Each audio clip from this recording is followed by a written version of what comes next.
And now, ladies and gentlemen, from the heart of the Inland Empire, right here in sunny Southern California, it's Robert Cardoza Live, where we talk about politics, money, and you. This is the intersection of business and politics. And now here's your host, Robert Cardoza. And welcome aboard. I am Robert Cardoza. You're listening to Robert Cardoza Live on the street at the intersection of business and politics. And boy, what a day for news, and what a day for a terrific show we've got for you. It's unbelievable. We'll remind everybody not to forget that tomorrow everybody is a little bit Irish. It's St. Patrick's Day. Don't forget to be wearing the green. That's the thing that you need to do. Now, on today's show, we're going to discuss what's in the news, new legislation, the IRS loses, and we'll continue our segment, that tribute to the late, great Paul Harvey, and the rest of the story. Today's story is Jacob's medical milestone. You're going to find this really, really fascinating, so you don't want to miss that. And then, of course, a little bit later on in the show, we'll have our own Sean LaFave. Sean will be here. We'll be talking about health care on the Geared for Wellness Corner. And we were going to talk about diet and eating and things like that, but I'm sure we'll get involved in lots of other things as well. I want you to know that at 3:02 p.m. Pacific time, it's currently 82 degrees here in the heart of the Inland Empire in sunny Southern California. Well, that's down from the high of 83, and it's on its way to 56 degrees. Just absolutely drop-dead gorgeous Southern California weather out there. I mean, it is just beautiful. So if you live out here, congratulations. If you don't, so sad, you know. Anyway, let's talk about the news. Let's talk about the winners and losers in Trump's first budget plan. You know what? Military spending would get the biggest boost in President Donald Trump's proposed budget. Environmental programs, medical research, Amtrak, and an array of international and cultural programs from Appalachia to the arts would take big hits among the many parts of the government that he'd put on a crash diet. The budget proposal out today is a White House wish list. It'll be up to Congress to decide where money actually goes. If Trump gets his way, there will be more losers than winners among government departments and programs. Some programs would tread water. The WIC grants money to states for health care and nutrition for low-income women, infants, and children are one example. Money for state grants for water infrastructure projects would be held level as well.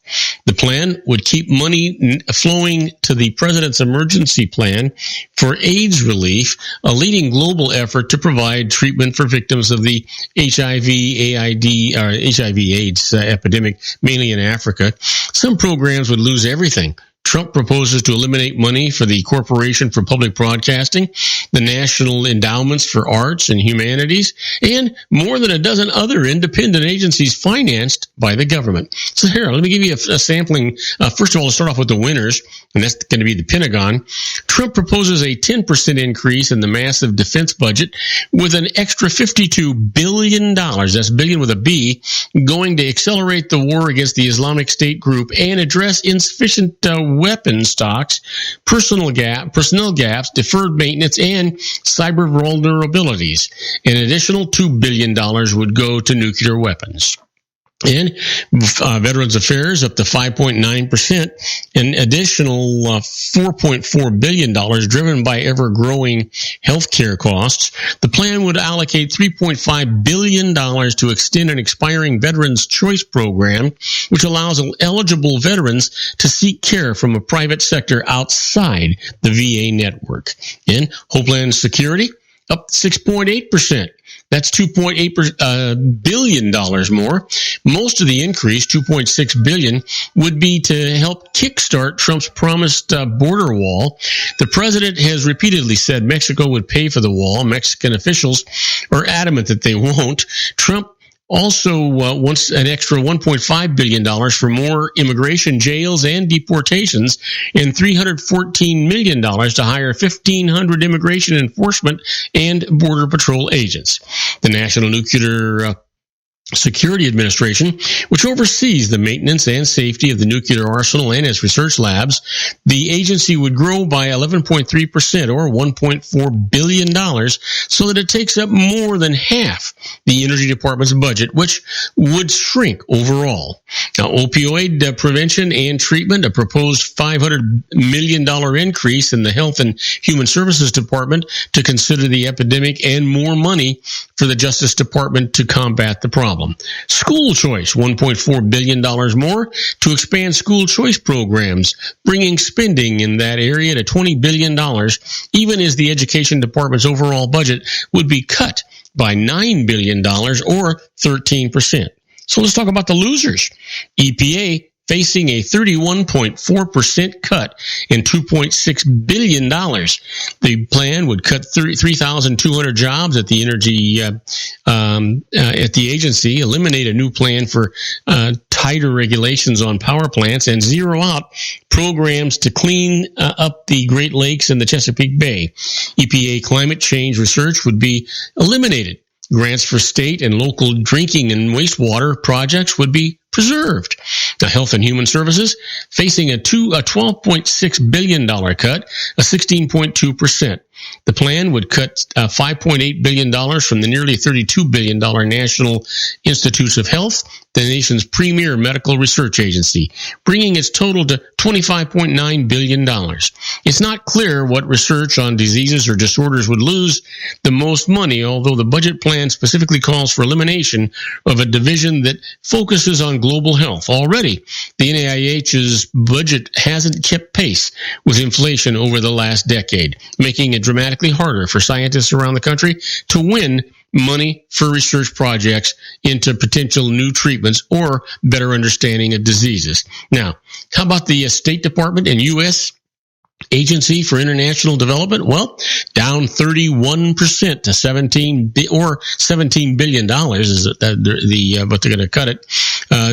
Foreign aid would be reduced, as would money to the United Nations and to multilateral development banks, including the World Bank. Some foreign military grants would be shifted to loans. Money would be cut off to the UN Green Climate Fund, which helps developing nations reduce greenhouse gas emissions, and to other UN climate change programs.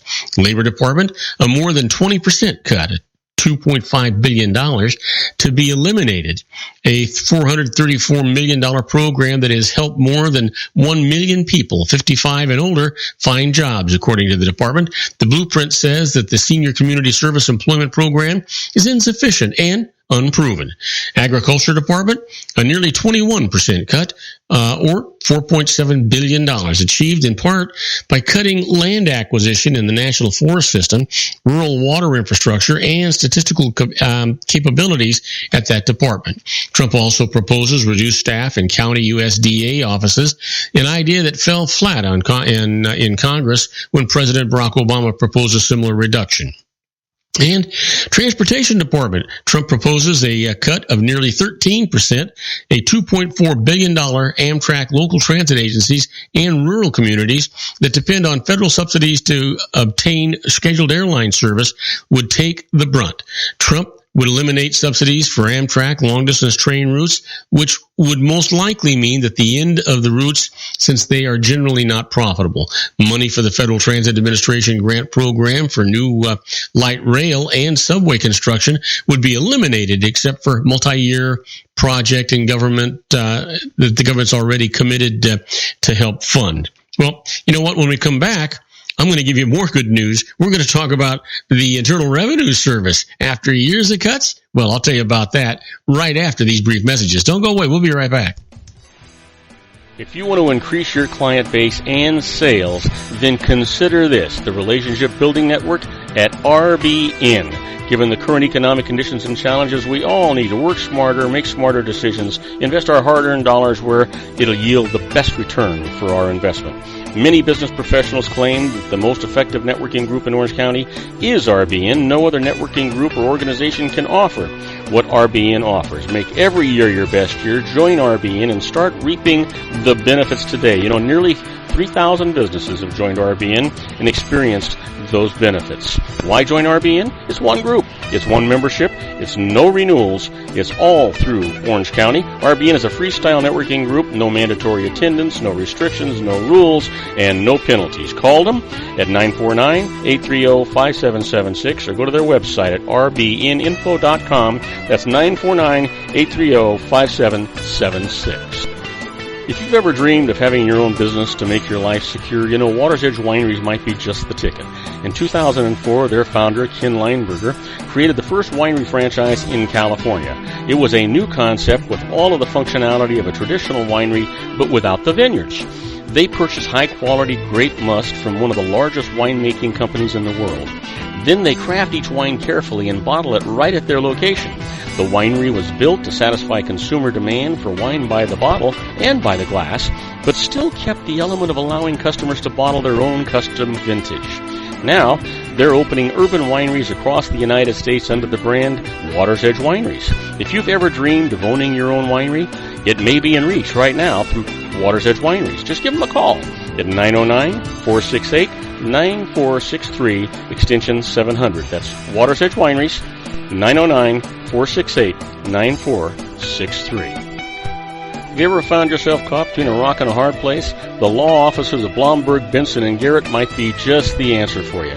The attorneys of Blomberg, Benson, and Garrett have been serving the Inland Empire since 1989. They're dedicated to the aggressive litigation of civil, criminal, and real estate matters. Over the years, they have recovered tens of millions of dollars for their clients. The firm's practice specializes in litigation of personal injury, accident, slip and fall, real estate, and criminal law cases. The firm provides clients with the care, accuracy, and dedication of experienced attorneys. Blomberg, Benson, and Garrett is located at 10300 4th Street, Suite 150 in Rancho Cucamonga, California. They've been providing the Inland Empire residents with outstanding legal services for over 25 years. They look forward to providing you with aggressive legal representation. Call them at 909-945-5000, where you can talk to a person, not a machine. That's 909-945-5000, the law offices of Blomberg, Benson, and Garrett. And now let's get back to our show where we talk about politics, money, and you.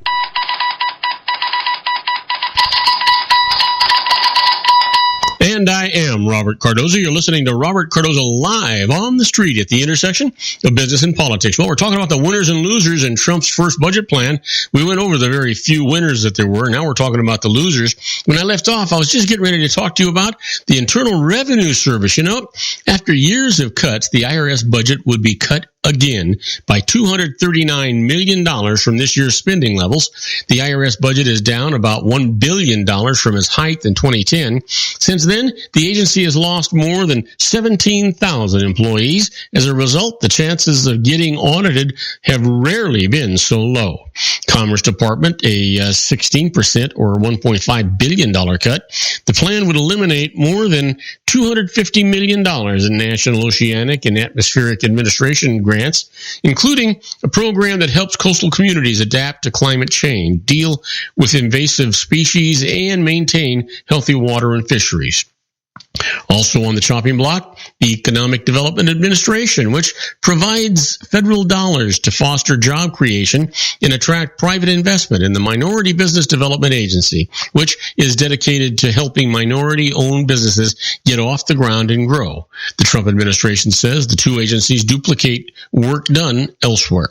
And school programs. The plan would eliminate two programs worth $3.6 billion that provide money for teacher preparation and after-school programs. Independent agencies supported by tax dollars. If Trump prevails, a healthy contingent of entities would lose all federal money and be shut. Among them, the Public Broadcasting Corporation, the Appalachian Regional Commission, the Chemical Safety Board, the United States Institute of Peace, the National Endowment for the Arts, the National Endowment for the Humanities, the Corporation for National Community Service, and the African Development Foundation. That foundation was established by Congress and provides seed money and other support to enterprises in some 20 countries on that continent. And you know what? It goes on and on and on. Isn't it a shame? Well, you know what? I can't say it's a shame. We wanted a businessman in the White House. Well, that's what's going on. We got a businessman in the White House, and he's going to treat it like a business. Let's see if he can balance the budget. That would be a really good deal. How about this? Intel senators, you know what? No indication that Trump Tower was ever surveilled. There's no indication that Trump Tower was the subject of a surveillance by the U.S. government before or after the 2016 election. The top two members of the Senate Intelligence Committee said today, directly contradicting President Donald Trump's claims. Based on the information available to us, we see no indications that Trump Tower was the subject of surveillance by any element of the United States government, either before or after Election Day 2016. Senators Richard Burr, the Republican from North Carolina, and Mark Warner, the Democrat from Virginia, said in a one-sentence joint statement just this afternoon. It was not immediately clear what prompted the senator's statement. White House spokesman Sean Spicer said the president stands by his claims. He suggested the lawmakers' statements were made without a full review of the evidence or a briefing from the Justice Department. They are not findings, he said. Burr and Warner were among 8 senior congressional leaders briefed Friday by the FBI Director James Comey, a Senate aide who requested anonymity to discuss the senator's private briefings, said Burr and Warner would not have made the statement without being fully briefed on the matter. The aide said Spicer is wrong. The senators joined a growing bipartisan group of lawmakers who have since publicly disputed Trump's accusation, which was made in a series of tweets more than 2 weeks ago. The president accused former President Barack Obama of tapping the phones at the New York skyscraper and compared the incident to Watergate. Wow. You know what? Trump, in an interview on yesterday, with Fox News, said he'd learned about the illegal wiretapping from the news reports referencing intercepted communications, despite the fact that he and his advisors had publicly denounced stories about government agencies reviewing contracts between Trump associates and the Russians. Trump said there would be some very interesting items coming to the forefront over the next 2 weeks. Earlier today, House Speaker Paul Ryan of Wisconsin pushed back on the accusations as well. We've cleared, that up, Ryan said, adding that he'd received a briefing and seen no evidence of Trump's wiretap claims. Well, yesterday, Attorney General Jeff Sessions said he had not given Trump any reason to believe that he was wiretapped by President Obama. Republican Representative Devin Nunes, chairman of the House Intelligence Committee, said that he had seen no information to support the claim and then went further. He suggested the U.S. president's assertion made in a series of March 4th tweets should not be taken at face value. Are you going to take these tweets literally? Nunes said. If so, clearly the president was wrong. In response to Trump's claims and a request from the House Intelligence Committee, the Justice Department is doing its own review of whether Trump or any of his associates were the subject of surveillance. Burr and Warner are leading one of 3 congressional investigations into Russia's interference in the 2016 election, including whether Trump associates were in contact with the Kremlin. Wow. And then it just keeps right on going. Can you imagine? Just bad stuff. That's all I can say. Well, you know what? We're going to take a short break. When we come back, we got good news for you. The IRS loses. And I'm going to tell you all about it right after these brief messages, so don't go away. Isn't it time to shine the spotlight on your expertise? The Interview, starring you. Here's your chance to capture 5 minutes of fame with The Interview.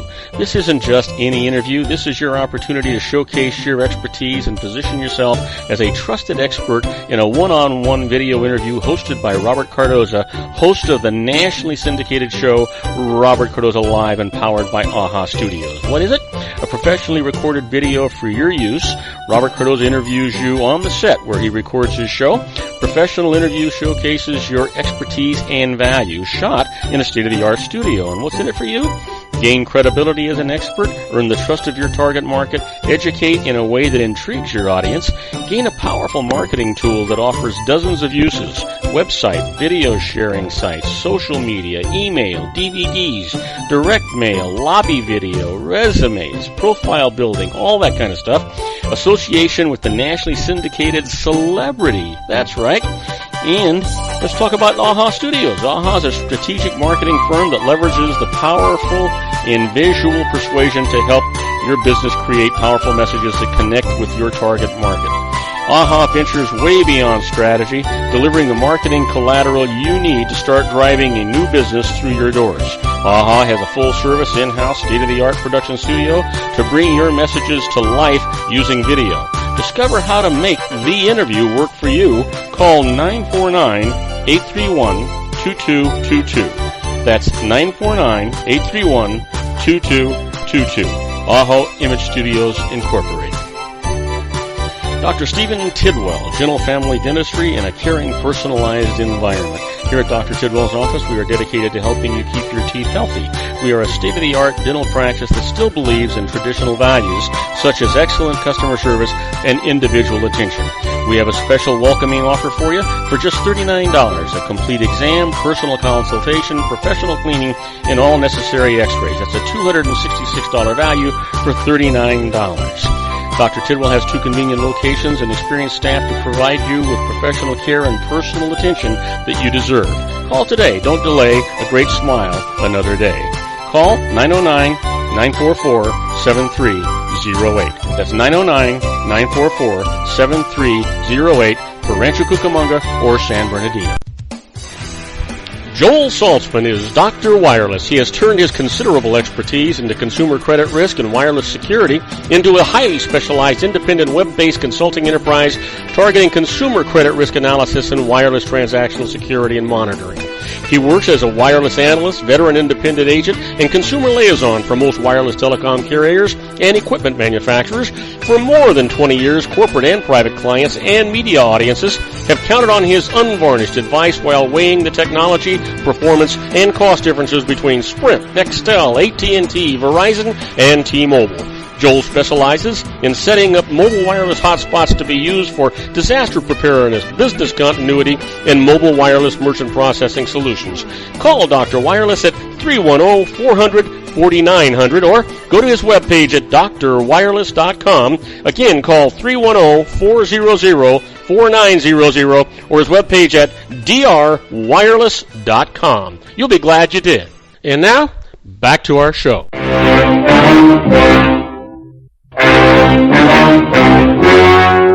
The story you are about to see is true. The names have been changed to protect the innocent.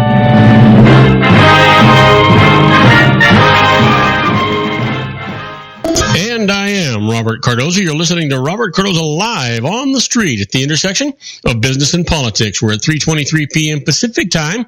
It's currently 82 degrees here in the heart of the Inland Empire in sunny Southern California. That's down from 85 degrees, and it's on its way to 53 degrees. God, it is just beautiful outside. Gorgeous blue skies, a little breeze, just gorgeous, just gorgeous. It reminds you every once in a while why you live in Southern California.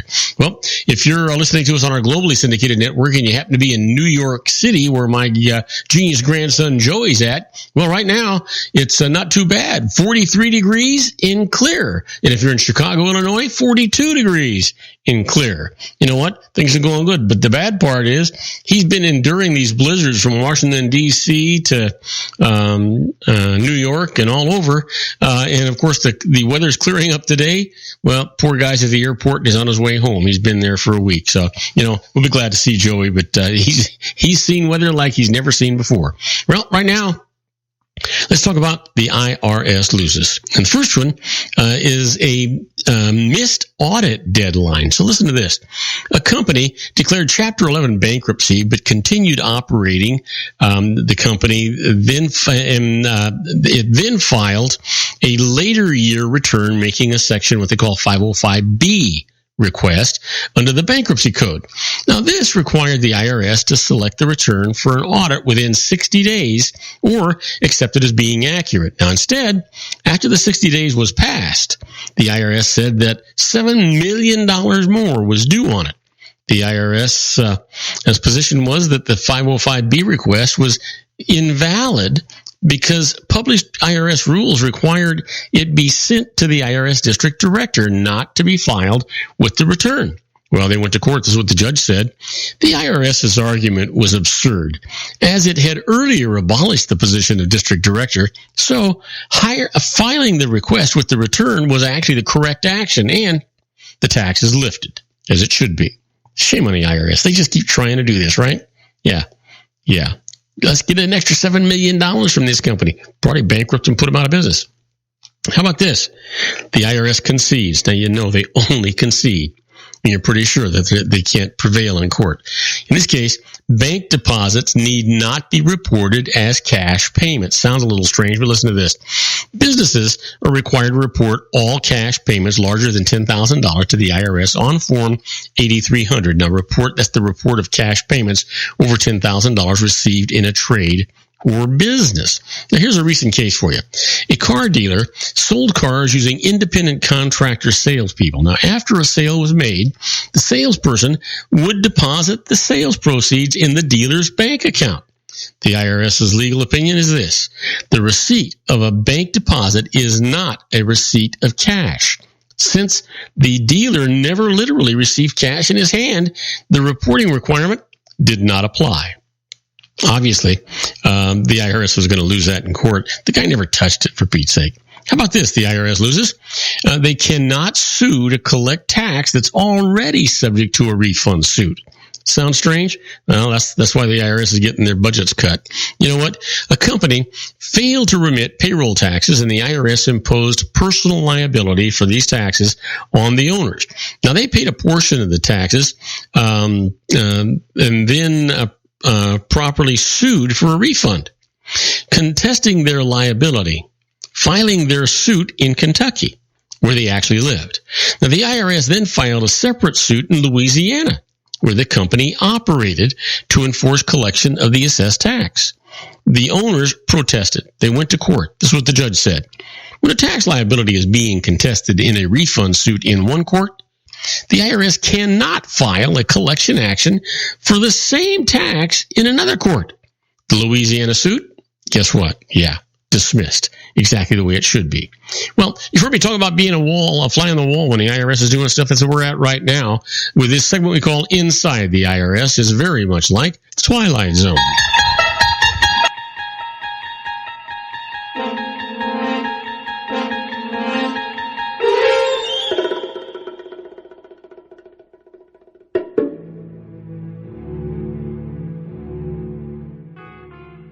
Well, you know what? These are not actual tax court cases, but these are precedents. You've heard me talk about, the most valuable commodity you have is information, and that's knowing what the IRS is doing and things that are available and things that aren't available and their position on things. That's where we're at right now with this segment we call Inside the IRS. Right off the top, we're going to talk about deducting medical expenses that you can have even if you're not really sick. Under IRS rules, a deduction will be allowed for expenses paid for the diagnosis, cure, mitigation, treatment, or prevention of disease for the purpose of affecting any structure or function of the body. That's the way the law reads. Well, what about a pregnancy test, you say? Well, the IRS ruled in a revenue ruling that the amount paid for a pregnancy test qualifies as an expense for medical care, since it actually affects the function of the body. Also deductible, although not part of this revenue ruling, is whirlpool baths prescribed by a physician and a mattress bought specifically to alleviate arthritic conditions. They're also deductible. There's a whole list of things that you can deduct as a medical expense if you do it the honest and proper way. Lots of stuff. The IRS isn't going to tell you about them. Go see a licensed professional. They'll help you with it. Swimming pools, jacuzzis, gym memberships, all kinds of stuff. You'd be surprised. Well, what the IRS lawyers are actually saying to each other and to the field officers, ever wonder? Well, that's good information to know. Until overturned by the United States Court of Appeals for the District of Columbia, the chief counsel of the IRS took the position that emails containing legal advice drafted by an IRS lawyer, even though they took very little time to prepare, less than 2 hours usually, should be treated the same as a telephone conversation and were therefore not required to be publicly disclosed. Well, here's what the current rule is. Make a note of it. Attorneys are required to copy all emailed legal advice to a special electronic inbox from which they are to be released consistent with the usual disclosure laws, which means, yeah, you got it. They have to disclose it. Now, listen, we're going to take a short break. When we come back, we're going to be with our own Sean LaFave in the Geared for Wellness Corner. Sean and I are going to be talking about diets and food and who knows what else. He's probably a little ticked off that the medical grants and things from the federal government in this new budget are going to get cut out. We'll see what he has to say about that when we return with Geared for Wellness. Right after these brief messages. Don't go away. And now, ladies and gentlemen, coming to you from his personal meditation lounge. If you want to increase your client base and sales, then consider this, the Relationship Building Network at RBN. Given the current economic conditions and challenges, we all need to work smarter, make smarter decisions, invest our hard-earned dollars where it'll yield the best return for our investment. Many business professionals claim that the most effective networking group in Orange County is RBN. No other networking group or organization can offer what RBN offers. Make every year your best year. Join RBN and start reaping the benefits today. Nearly 3,000 businesses have joined RBN and experienced those benefits. Why join RBN? It's one group. It's one membership. It's no renewals. It's all through Orange County. RBN is a freestyle networking group. No mandatory attendance, no restrictions, no rules, and no penalties. Call them at 949-830-5776 or go to their website at rbninfo.com. That's 949-830-5776. If you've ever dreamed of having your own business to make your life secure, Water's Edge Wineries might be just the ticket. In 2004, their founder, Ken Lineberger, created the first winery franchise in California. It was a new concept with all of the functionality of a traditional winery, but without the vineyards. They purchased high-quality grape must from one of the largest winemaking companies in the world. Then they craft each wine carefully and bottle it right at their location. The winery was built to satisfy consumer demand for wine by the bottle and by the glass, but still kept the element of allowing customers to bottle their own custom vintage. Now, they're opening urban wineries across the United States under the brand Water's Edge Wineries. If you've ever dreamed of owning your own winery, it may be in reach right now through Water's Edge Wineries. Just give them a call at 909-468-9463, extension 700. That's Water's Edge Wineries, 909-468-9463. Have you ever found yourself caught between a rock and a hard place? The law offices of Blomberg, Benson, and Garrett might be just the answer for you. The attorneys of Blomberg, Benson, and Garrett have been serving the Inland Empire since 1989. They're dedicated to the aggressive litigation of civil, criminal, and real estate matters. Over the years, they have recovered tens of millions of dollars for their clients. The firm's practice specializes in litigation of personal injury, accident, slip and fall, real estate, and criminal law cases. The firm provides clients with the care, accuracy, and dedication of experienced attorneys. Blomberg, Benson, and Garrett is located at 10300 4th Street, Suite 150 in Rancho Cucamonga, California. They've been providing the Inland Empire residents with outstanding legal services for over 25 years.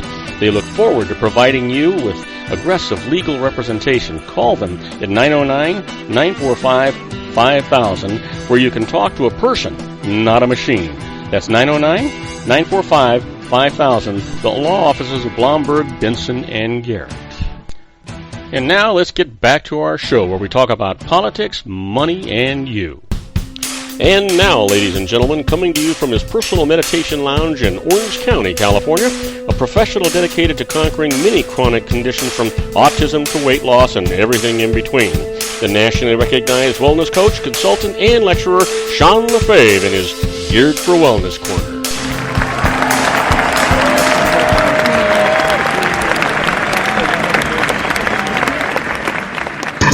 And I am Robert Cardoza. You're listening to Robert Cardoza live on the street at the intersection of business and politics. We're at 3:34 p.m. Pacific time. It's currently 82 degrees here in the heart of the Inland Empire in sunny Southern California. It's down from 85 on its way to 53 degrees. It is drop dead gorgeous. One of those days that reminds you why you even live in Southern California.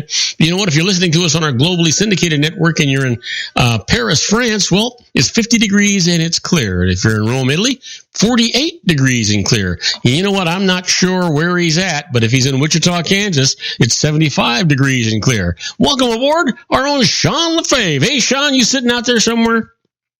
I am sitting where it is, as you said, 75 and sunny. So it feels like I'm back in, the Newport coast in Orange County there. That's pretty much the weather we get there year round. So I'm loving this. It's beautiful out in Wichita today. Wow. How long have you been back? Let me see. What time is it? 5:30. I've been back for about 22 hours now. Oh, and so if you got the barbecue out, this is good barbecue weather for you.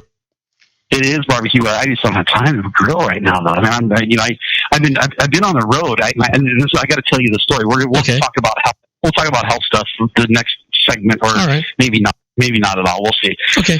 But so I've been on the road. I just drove. I drove from home back in Newport. Are you? By the way, Sean, are you doing all this driving all by yourself, or do you have a friend going with you, or what's going on? But no, I'm doing it by myself. I asked a bunch of different girls, and they were all busy, so I just had to do it all alone. But unfortunately. But no, yeah, I've been doing all the driving. I've been by myself. Well, this particular drive, now I drive. I'm not what you would call a car guy. Most people, they like all these new cars and stuff. And I happen to like older vehicles. If I like a car, there's very few. Or they're really like like I maybe like the Audi R8, or there's a couple of. So you're driving a Packard, are you? So I'm driving a Nash Rambler, and but no, it's funny because actually a few years ago, before I moved out to California, my daily driver here in Kansas for over 3 years was a 1965 Ford F100 pickup. So I like older vehicles. I like working on the vehicles. So I enjoy something that needs maintenance. That needs attention and care instead of just paying a big monthly, car payment. Now, do you do that kind of work yourself? Are you good at mechanics? Yeah, most of the stuff. I can't do the computerized stuff. That's probably why I don't like the new cars, because I can't work on them. But the older ones I can. Matter of fact, my old Ford pickup, I could do pretty much everything on it. And I've always, when I was a kid, I had a dirt bike, and I learned how to work on my motorcycle. And then when I was in high school, I got a Volkswagen Bug, and I learned how to work on that motor. I could tear it all the way down to the short block and put it all back together. And I've just always been good at mechanical stuff. I've just really enjoyed it. Yeah, so it was a lot of fun. Well, so what I'm driving now is a 1990 Jeep Cherokee, and I love it. It's I hear who I was talking to, but I said something about if I won the lottery, I said, oh, man, that'd be awesome. I said, then I could get all the stuff done on my Jeep that I want to get done. Instead of, being the guy who goes out and buys a brand new Jeep, I just want to fix the one I've got. Yeah.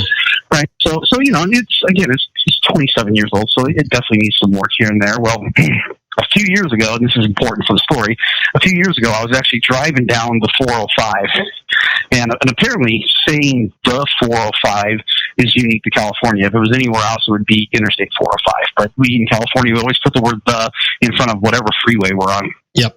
So for everybody else in the country, I was driving down Interstate 405 from Los Angeles down to home. But so I'm on the 405, and I'm driving along, and in my Jeep, this is probably 3 years ago, and I hear this loud motor all of a sudden, like somebody's got this grumbling, like sounds like a hot rod, and I'm looking around, and I don't see any cars. I'm going, where's that come from? And then it went away. And then it came back, and I'm looking, I'm going, where is this guy? I can't even see the car. I can hear it loud as a bell. And it went away again, and then the sound came back, and I finally realized that the sound went away when I took my foot off the gas, and the sound came back when I put my foot back down to speed up a little bit more, and I realized I don't seem to have an exhaust system on my Jeep anymore. And it's like, I thought maybe I had like an exhaust leak, like, something like, they have those little donut things that go in, so where the exhaust pipe bolts onto the exhaust manifold. I thought, because sometimes those will get old, those disintegrate and fall out. And I thought, well, maybe that happened. I pull over, and my muffler's gone. So the muffler and the tailpipe section was laying somewhere on the 405, right? That had to sound like the hottest Jeep in town, boy. Oh, it was the hottest Jeep. In fact, that part is in the hottest part is actually important to the story too. Eventually, so I go down to a buddy of mine's got a shop, and I just need a muffler. Can you just throw a muffler on it real quick? Because I can't keep driving. Like I didn't have time to. I was just like, I don't want to. He didn't do tailpipes. He gave me a muffler, but he didn't do the pipes. But he was able to weld a muffler on it for me, and I'm like, that's good enough. At least it's quieter now, and not a big deal. I'll get the tailpipe section put on later. Well, I eventually just forgot about the tailpipe section and didn't really give it much thought. So now 3 years later, fast forward. Oh, and by the way, the exhaust, the muffler, where the exhaust came out of the muffler was just, I don't know, probably 5 or 6 inches in front of where the gas tank is. Oh, Jesus. Okay. Yeah. Well, so I didn't really think much about it. Wait a minute. And this is a choice that both you and your friend allowed you to make? Yeah, exactly. You just got to live life, and sometimes you need to learn lessons in life about why things are built the way they are. There's a reason for that tailpipe. Okay, so I so 3 days ago I left California, and I'm driving through through Riverside, through the desert. There's a couple of areas where I got to climb up some small, I don't want to call them mountains, but some small grades where I'm going uphill. And of course, I've got my Jeep, but I also bought another 1991 Jeep Cherokee. And I bought it from a buddy of mine there in California. I decided I'm going to tow it out to Kansas. And so I've got my Jeep full of stuff, and then this other Jeep, I'm towing it behind me, and it's full of stuff too. So I've got an extra, somewhere between $3,500 to $4,000. I'll say with all of the stuff in the vehicles, close to $4,000 pounds of extra weight that I'm lugging with me, right? And Jeeps are solid. I mean, it'll do it. It's just it's gonna work really hard. Well, of course, as I'm climbing through the desert, the engine's getting hot, but it never hit the red line area, And I thought, okay, cool. That was my first real test on how it's going to do, and it seemed to do fine. But then all of a sudden, my engine started sputtering, like it wasn't getting gas. And I thought, and I looked at my gas tank, and I got about a half a tank of gas, and I shouldn't be out of gas, but it sure sounded like I was. So I pulled over, I exited, and I carry, when I do these road trips, I always carry a 5-gallon gas can with me. So I poured just a couple of gallons in there and started it up, and it was kind of running a little rough, but I thought, well, geez, it still sounded like it's kind of sounding. So let me run to the gas station. There was a gas station right around the corner. I filled it up, started it up. It ran perfectly fine. And I was like, well, that was weird. Maybe I got a piece of gunk went through my line or something, from working it hard or whatever. And I thought, okay, no big deal. Head on down the road. So I spent the night near Scottsdale, Arizona, at a buddy's place, and then from there I got to drive up to Interstate 40. So I'm going through the Arizona mountains, and it's a pretty long, probably 6 or 7% grade, and it goes on for miles. And of course, the altitude's getting higher, which means less air. And I'm pulling all this weight. And there's times where I'm going like 20 miles an hour because the engine just won't, I can't go that fast. And it's getting hotter and hotter. And so as it got hot enough, I went, you know what, I'm not going to get it to the point where it's overheating. So I'll pull over and wait for a little bit, and did that, and ended up having to do that a second time. The second time I did it, I get out of the vehicle to stretch my legs, and I hear this kind of gurgling sound, right? And here's the I can't think of what I want to use anyway. I can't think of the word I like, but all of a sudden my brain set off this word. It's the altitude doing that. This is the public service announcement part of the story now. Okay. Besides, don't lose your tailpipe.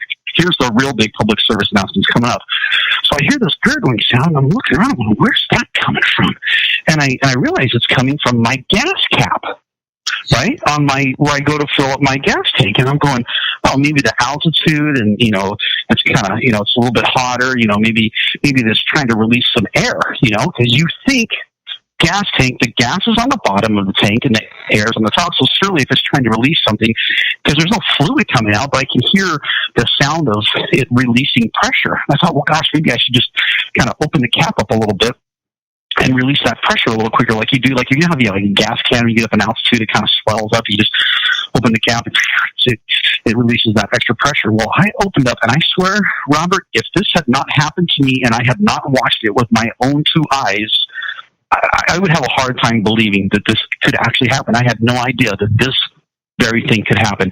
I opened up the cap to my gas tank, and fuel came spurting out all over my face and shirt. I was covered in gasoline. And of course, my initial response was, oh, wow, knee-jerk reaction. I jumped back. And of course, as I jumped back, I realized I jumped back into the highway because I was on the shoulder. Mm-hmm. And then I was like, oh my God, I'm in the middle of the highway. Gas is squirting all over me. And so I run off to the side and I go back into the shoulder. And I said to myself, oh man, I'm glad there wasn't a truck coming by at that very moment. And now I'm looking at my Jeep, and I swear to you, Robert, gasoline was spewing out of the side of my Jeep like a fountain. And I'm not talking like a little spray and then it quit. I'm talking this went on for, I'd say, 15 seconds or more. It was just a continuous flow. And it was shooting out so fast that I was parked a couple of feet away from the car lane, in the shoulder. It was shooting all the way out across the entire lane. So it was shooting a good 10 feet out from my Jeep. This gas, and I see this RV coming, and I think, oh my gosh, if this guy keeps going down this lane, his RV's going to get doused in gasoline. So I'm waving him over, and I'm telling him to move over, and he did. He went around out of the way and just kept on going. And I turn and I look, and this thing is still spewing gasoline. I'm like, how is this even possible? I'm thinking it's like someone turned on a pump and it's just shooting like a fountain. It just wouldn't stop. It kept going and going and going. And I'm standing there covered in gasoline. And finally, after about 15 or 20 seconds, it stops, and there's a pool of gasoline all over the road right next to my Jeep. And I'm thinking to myself, I'm standing next to a death trap. I got to get away from this. And so then I'm like, thank God, there wasn't like a spark or something. I mean, my thought was, this could have been the end of me. And now I'm thinking, I can't have my Jeep sitting next to this going, what if someone drives by and creates a spark, or someone throws a cigarette out? We're going to have there's gallons of gasoline on the road, and my Jeep is right next to it with gas all over the side of it. So I go in to get it started, and it's doing that sputtering thing again that it was doing out in California. And I'm going, oh my God, I can't even move my Jeep now. It didn't have enough power. I kept trying, and I finally sputtered it up a few feet, probably a good 20 feet up, to where the puddle of gasoline on the road was behind the Jeep that I was towing. So, okay, I sputtered it out of the way far enough, and then my brain, so I'm sitting there covered in gas, and I'm thinking to myself, why did this happen? This makes no sense. I can't even believe, what is different about this trip? Obviously, I'm towing a Jeep. My engine's getting hotter, but my engine has gotten hot lots of times. I've had overheating problems with it many times, and I actually had to eventually fix that. I needed a water pump and a fan clutch for my, all this stuff I replaced myself, and so my heating problems were gone. And I'm thinking, why did this happen? And I started, running all the processes through, and I finally realized, I said, you know what, my exhaust, I got underneath and I looked and said, yeah, my exhaust pulls right onto the gas tank. And it's been blowing hot. I'm driving for miles with an overheated engine, not overheated to the point where it's dangerous, but where it's hotter than normal. And I'm going nice and slow because I'm going up this long grade. And I got all this heat going. I thought, gosh, and then my exhaust clearly heated my gasoline up. But I couldn't wrap my mind around why it wouldn't just release air pressure, why all the gas boiled out. And I thought, man, this is crazy, so I got to stop and get a tailpipe put on. Oh, and while I'm standing there on the side of the road, this is funny. I'm standing on the side of the road, and like I said, I love older vehicles. I see this bright blue 1962 International Scout go by. No top on it. Thing is beautiful looking. It's jacked up. It's got some big wheels on it. A couple of young, strapping lads driving. These two guys, you can just tell, like, these dudes are on a road trip, and I'm thinking, I'm jealous. These guys are having a blast, right? So I'm thinking, well, first of all, cool International Scout they're driving, and these guys look like they're having the time of their life, right? So finally, I get my Jeep started. I go to the town of Holbrook, which is the next town, Holbrook, Arizona. and I find a muffler shop. It was actually a mechanic shop that did exhaust work, and I said, hey, I need this done. Can you do this right now? And they said, yeah, sure, we can. And I was talking to one of the mechanics there, and I said, it's crazy. I said, my exhaust is blowing on my gas tank. And I said, when I opened up the cap, I go, it just spewed gas everywhere like a fountain. He goes, oh, yeah, it'll do that. And I said, what? I said, you've heard of that? You've seen it before? He goes, oh, yeah. He goes, that's easy to happen. He goes, as a matter of fact, you're lucky you're still alive. He goes, that could have easily just exploded on you. And I said, what? I said, well, how does that happen? This guy, come to find out, this mechanic working at this mechanic shop in Holbrook, Arizona, has a master's degree in engineering, and he used to run these real high-tech boilers. And so he's going, look, it's kind of like how our boilers would work. And he explained it. He goes, you've got this gas that's heated up. And he goes, it just wants to, gas has a very low boiling point. It's not like water, He goes, so you've got boiling gas in your tank. And all it wants to do, and he said, your gas cap, and here's again more part of the public service announcement, your gas cap is specifically designed to release air, but not liquid. He goes, that's why there was no liquid coming out of it when you went to open it, just air.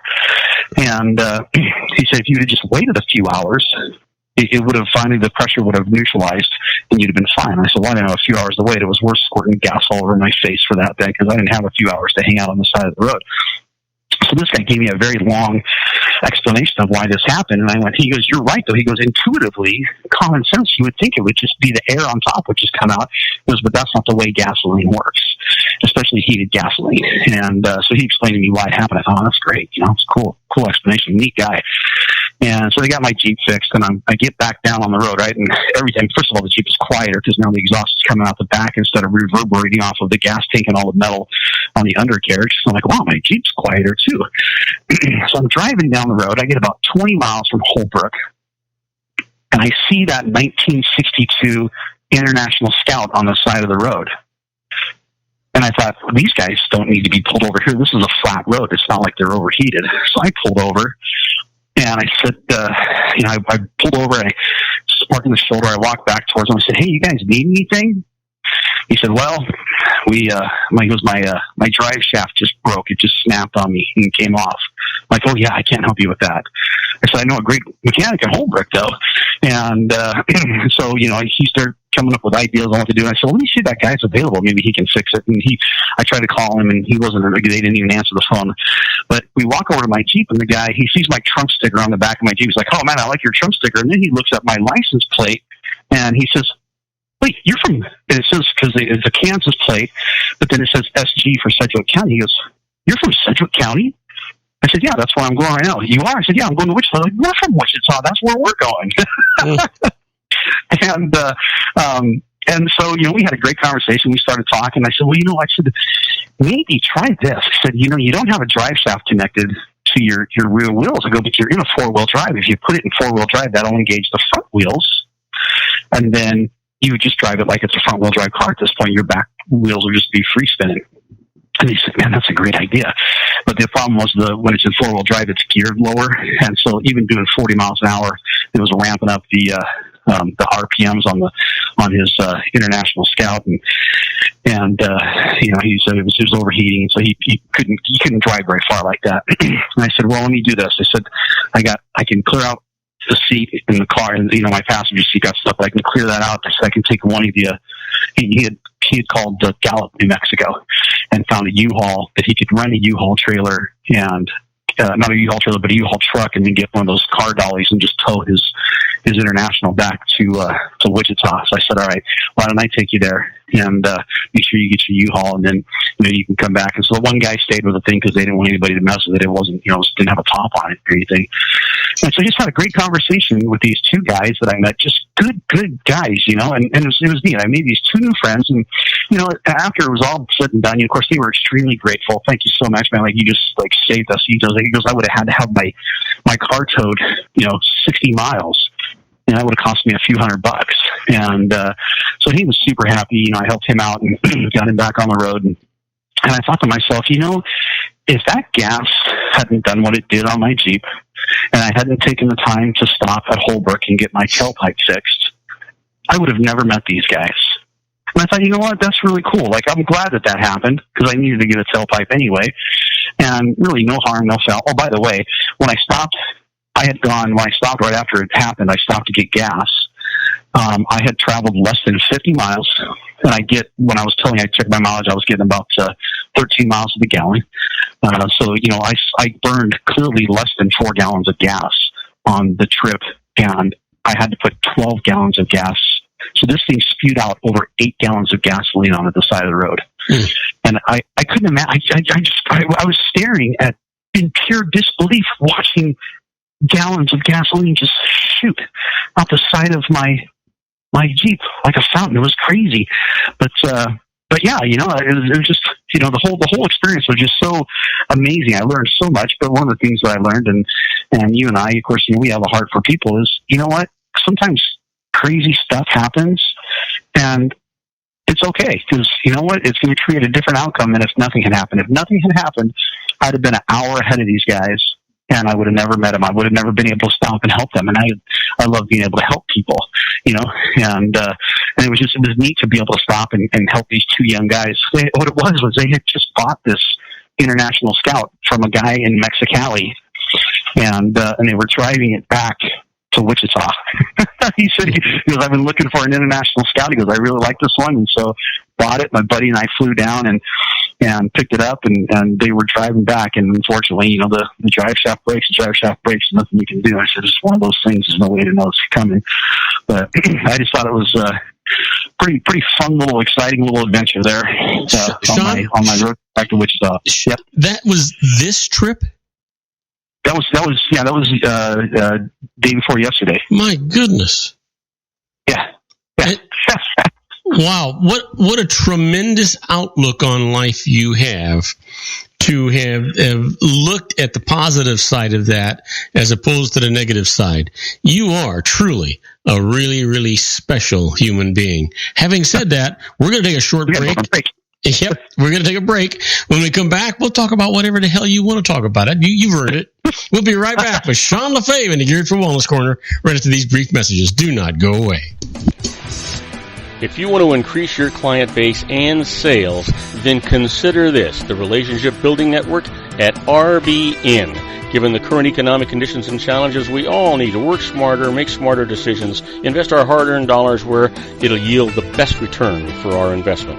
Many business professionals claim that the most effective networking group in Orange County is RBN. No other networking group or organization can offer what RBN offers. Make every year your best year. Join RBN and start reaping the benefits today. Nearly 3,000 businesses have joined RBN and experienced those benefits. Why join RBN? It's one group. It's one membership. It's no renewals. It's all through Orange County. RBN is a freestyle networking group. No mandatory attendance, no restrictions, no rules, and no penalties. Call them at 949-830-5776 or go to their website at rbninfo.com. That's 949-830-5776.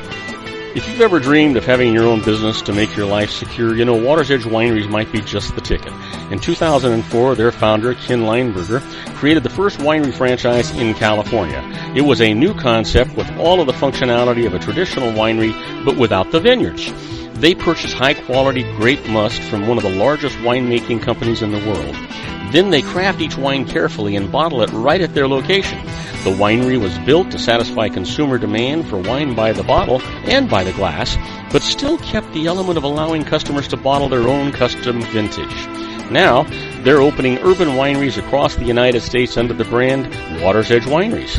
If you've ever dreamed of owning your own winery, it may be in reach right now through Water's Edge Wineries. Just give them a call at 909-468-9463, extension 700. That's Water's Edge Wineries, 909-468-9463. Have you ever found yourself caught between a rock and a hard place? The law offices of Blomberg, Benson, and Garrett might be just the answer for you. The attorneys of Blomberg, Benson, and Garrett have been serving the Inland Empire since 1989. They're dedicated to the aggressive litigation of civil, criminal, and real estate matters. Over the years, they have recovered tens of millions of dollars for their clients. The firm's practice specializes in litigation of personal injury, accident, slip and fall, real estate, and criminal law cases. The firm provides clients with the care, accuracy, and dedication of experienced attorneys. Blomberg, Benson, and Garrett is located at 10300 4th Street, Suite 150 in Rancho Cucamonga, California. They've been providing the Inland Empire residents with outstanding legal services for over 25 years. They look forward to providing you with aggressive legal representation. Call them at 909-945-5000, where you can talk to a person, not a machine. That's 909-945-5000, the law offices of Blomberg, Benson, and Garrett. And now let's get back to our show where we talk about politics, money, and you.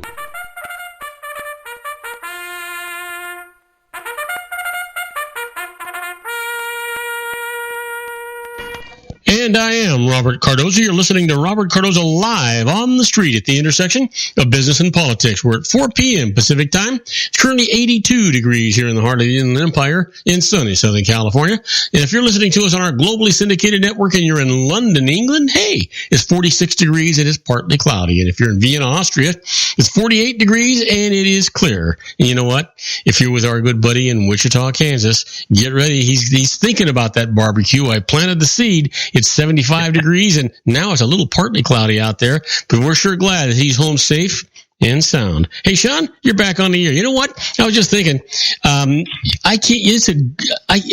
don't think you took a breath during that entire monologue, and if you didn't talk at 90 miles an hour, you wouldn't have gotten through that story in time for our commercial break. Yeah, it worked out perfectly. I'll try to. I knew it was going to be a long story, so I didn't want to kind of mosey through it because then it would take the entire show.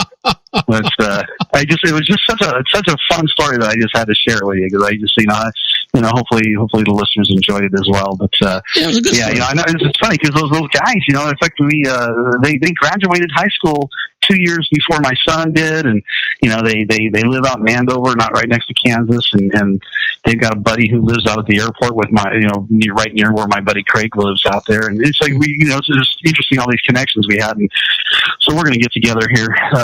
I think they owe you a barbecue. Oh yeah, well I told them that they could take me out to the what's called Stearman Grill. It's a restaurant out at the Benton Airport.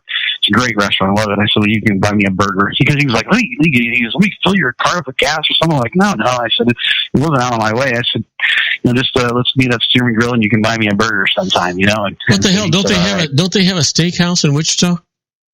Oh yeah, but I man, I can get a steak out there too. But this is one of my favorite places. I love that's kind of my happy places out there at Stearman Airport down in Benton, Kansas. Do you go there mostly for breakfast or do you go there mostly for dinner? I've mostly been there dinner time, like afternoon and evenings. I've been there for breakfast several times though.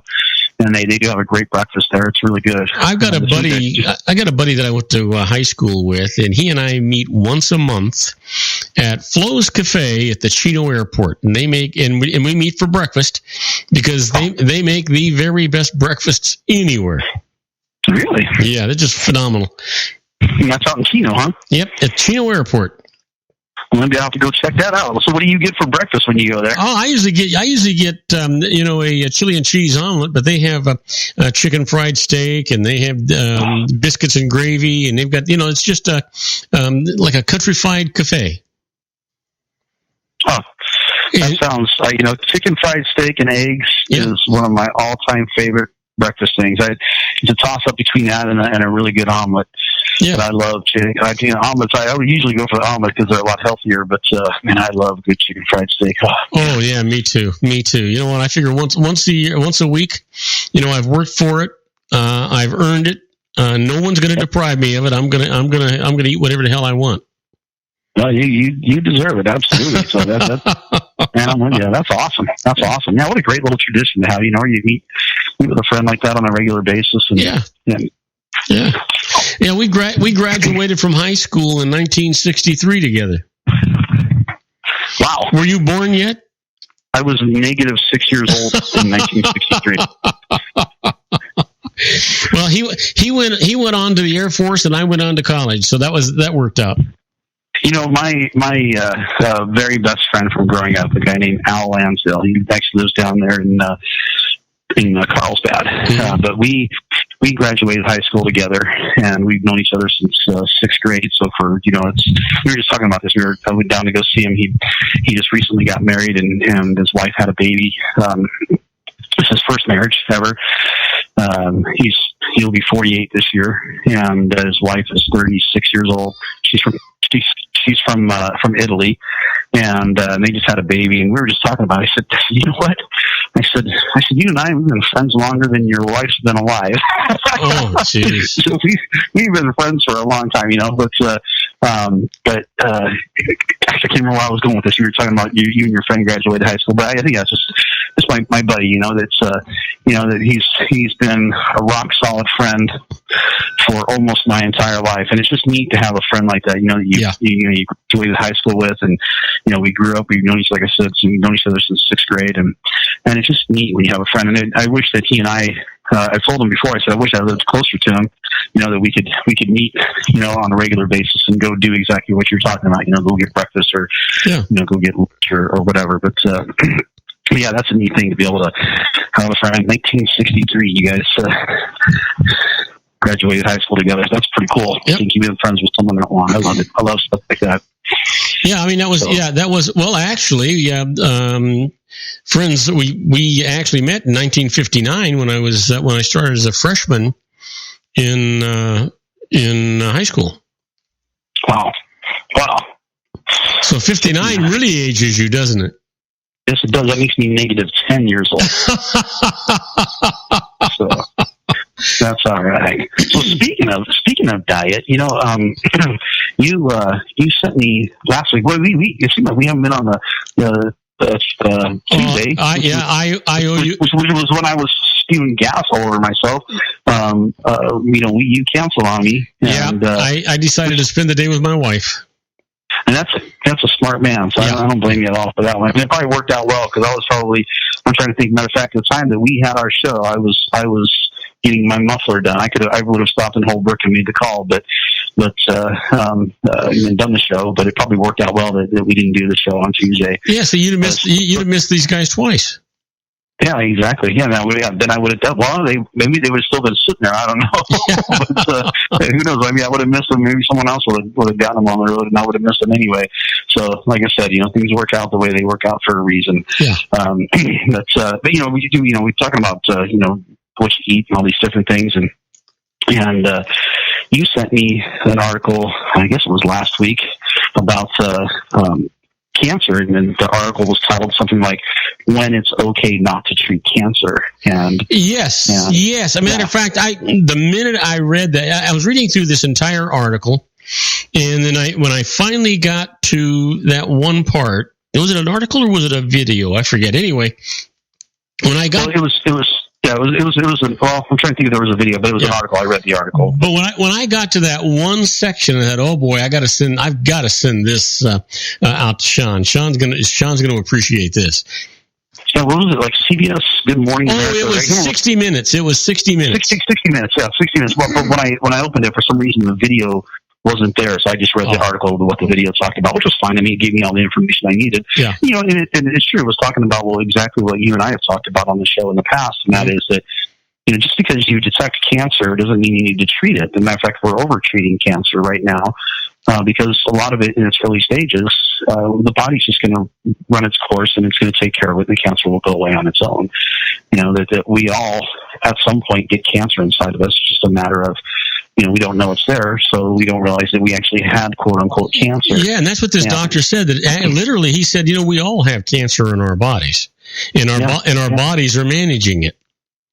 Yep, exactly. And it's when your immune system gets to the point where it can't keep up with it, where your immune system is weakened due to other things, whether it's how you eat or whatever the case might be, you're feeding the cancer more than you're feeding your immune system, then the cancer takes over, and that's when you get the diagnosis of, boom, all of a sudden the symptoms come up, and they're like, oh, you're stage 4, whatever kind of cancer it is. And I don't know if you saw, I tried to tag you in a video that's I think it was Dan Pompa did a little live thing on Facebook, and he was talking about the ketogenic diet. And of course, we talked about, getting in ketosis with the ketogenic diet, but he was talking about that in relation to cancer. And it was fascinating. So if you want to watch this, it's like probably a 15-minute video. You could go on my Facebook wall and you can see it there. But he was talking about a book by Dr. Thomas Seyfried. And Dr. Thomas Seyfried wrote this book, I think it's called Cancer as a Metabolic Disease. And he's saying, look, this isn't a genetic disease. It's a metabolic disease. It's a problem with our mitochondria dysfunction. This isn't something that genetically happens to you. It's something that metabolically happens to us. And he goes back to Otto Warburg. There's the Warburg principle, it's called. This is something that I read about years ago. And Otto Warburg, and this is, about 100 years ago. This was in the early 1900s anyway. He came up with the idea and sound reasonable logic through science, discovered this to be the case, was that cancer can only survive, most cancers, it's the vast majority of them, it's not all of them, but most cancers can only survive if they have sugar or glucose as their only source of energy. The vast majority of cancers can't burn fat for energy. The human body can burn either fat or sugar, and we're really well adapted at burning fat when we get ourselves to that point. But the problem is, in this country, we've changed our diet so much, and we've over-processing so much that we're eating basically sugar with every single meal, processed flour, corn chips, all these different things that bread, whatever, that used to be done with whole grains and had all the fiber and on and on. Well, now that's been stripped of all that. So when you eat something, it just converts into sugar rapidly now in your body. And so we're feeding our body. We become very sugar adapted as a culture, and we're less fat adapted. And that's just through our diet. You can change that easily by changing your diet. And one of the things that, we've talked about this before, and this is what Warburg says, is that if you want to kill cancer, you just starve it to death, and because it has to have oxygen and it has to have sugar. And if you don't, what happens is, and again, we've talked about this as a survival mechanism, that cancer was there. And this is, I've adopted this as my theory, but it comes from other people as well, is that cancer is there to take care of and process this excess sugar. And what Seyfried is saying is, look, you're basically, the human body or the cells, and now the cancer is developed, the cancer cell is basically taking the sugar and putting it through a fermentation process. It's like a very ancient kind of Neanderthal, if you will, way, a primitive way of the body converting sugar into energy through a form of fermentation. And of course, that creates all kinds of waste products and on, and it feeds cancer heavily. And so what they're saying is, look, you don't need chemo and all this radiation. In fact, we talk about, all the cancer research that's being done out there, and we're not making any real progress. We're still treating it the same way with chemo and radiation, and it's not working. As a matter of fact, the chemo and radiation is killing people. And, we're losing the battle against cancer. For all the billions of dollars we spend, we should have something that we can hold up and go, look, this is what we've accomplished. And I think that we really have, other than chemo and radiation, we have very little to go on, and that's just not the right answer. We need something that doesn't destroy the human body at the same time as destroying the cancer. And so Thomas Seyfried said, look, all you have to do is make the body become fat adapted, basically put it into a state of ketosis where it's burning fat. So the human body has plenty of energy available to it. You can burn fat all day long. Matter of fact, when you are burning fat as opposed to burning sugar for energy, you have a very consistent, even keel form of energy. You don't go through those ups and downs. You don't get spikes in energy and you get tired in the middle of the day and all those things. Your energy level stays consistent the entire time. We have plenty of fat stores on us, especially here in the United States, but even a skinny person has lots of fat stores available to burn as energy. And so if you can burn that fat as your primary source of energy for you, what you've done now is you've starved the cancer. You've deprived it of the sugar that it wants.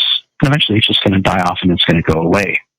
And, and of course, Dan Pompa, when he was doing the video, he goes, go buy this guy's book. He goes, share this video, let people know about this. He goes, the problem is, and it's something that you and I have talked about. It's been a common theme that we talked about in the healthcare world over the last 3+ years we've been doing this show, is that what Thomas Seyfried is saying, there's no money in it. Because you go to the doctor, he says, start eating a ketogenic diet, and you actually do what he did. He's going to make an office visit.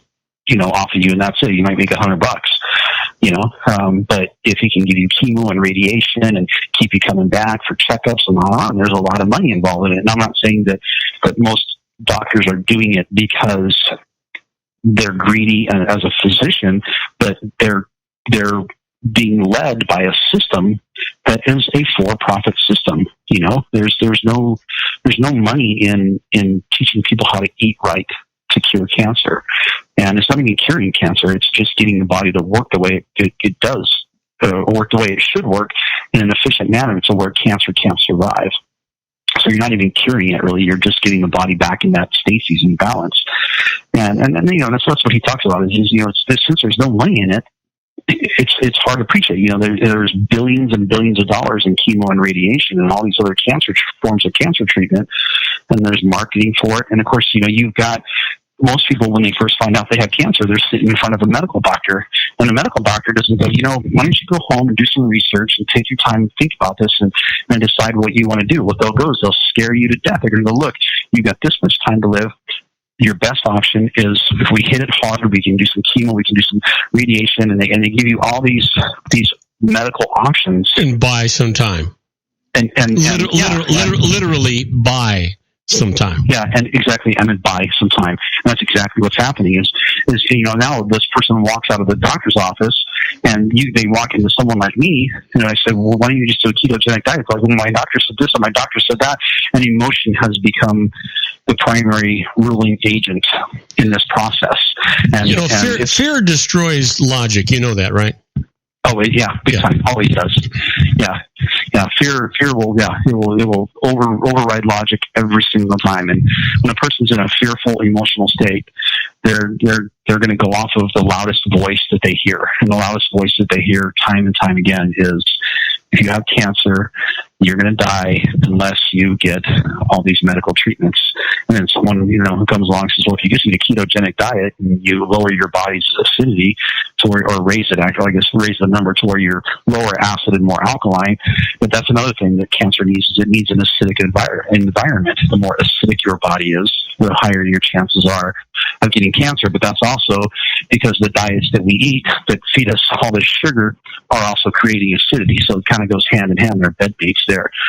And I just thought that was a really interesting, kind of duo that you sent me that article. And then I watched this thing by Dan, and he and I have had conversations about this before, but this little 15-minute video that he did was just, it was well put together, and it was just neat to watch and talk about this. And it's just one of those things that I go, how do you get this message across? And I don't know that we ever will. I don't know that we'll ever get people, like I said, even. Well, you know what the problem is, Sean. You're frustrated because you can't get the message across because people are frustrated because they don't know who to believe, and if they're wrong, it's their life. Yeah, exactly. Yep, exactly. Yeah, and that's a terrifying prospect to be in that position. What do I do if I choose this? My doctor is telling me that if I want to live, I've got to do this. But I've got, a couple of friends of mine that are going, no, if you just, eat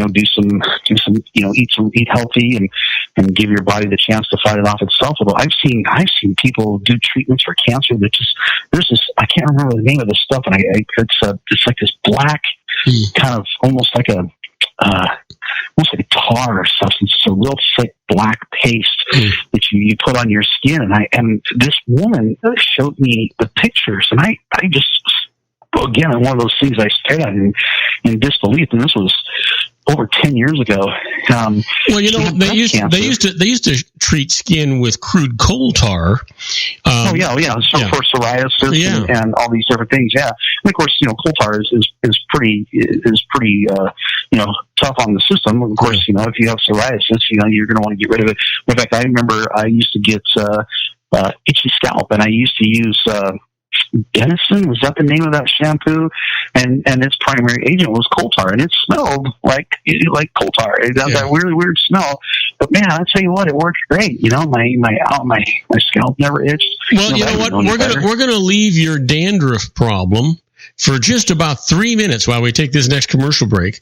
We'll be right back and explain how you smelled with crude coal tar shampoo on your head and how that affected your dating life socially.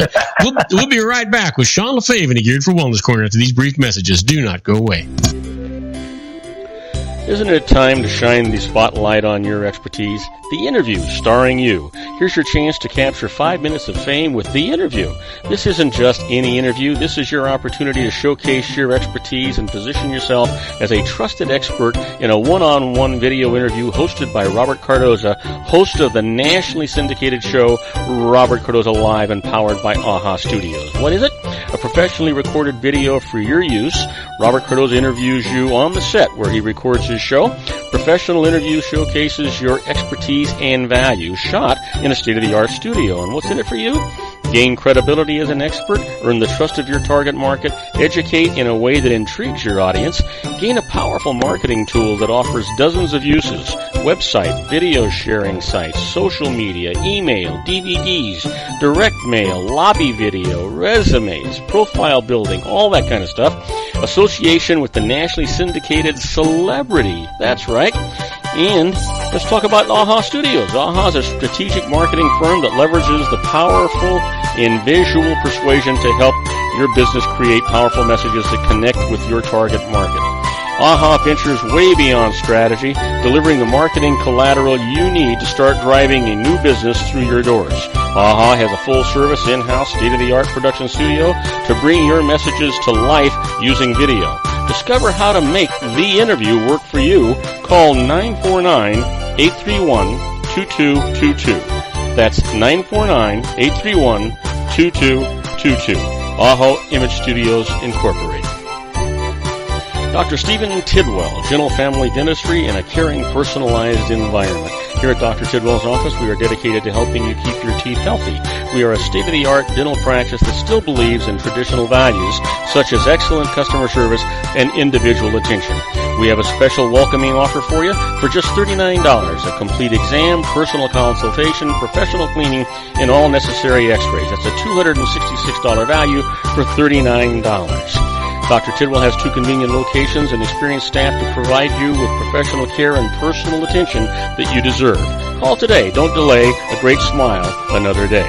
Call 909-944-7308. That's 909-944-7308 for Rancho Cucamonga or San Bernardino.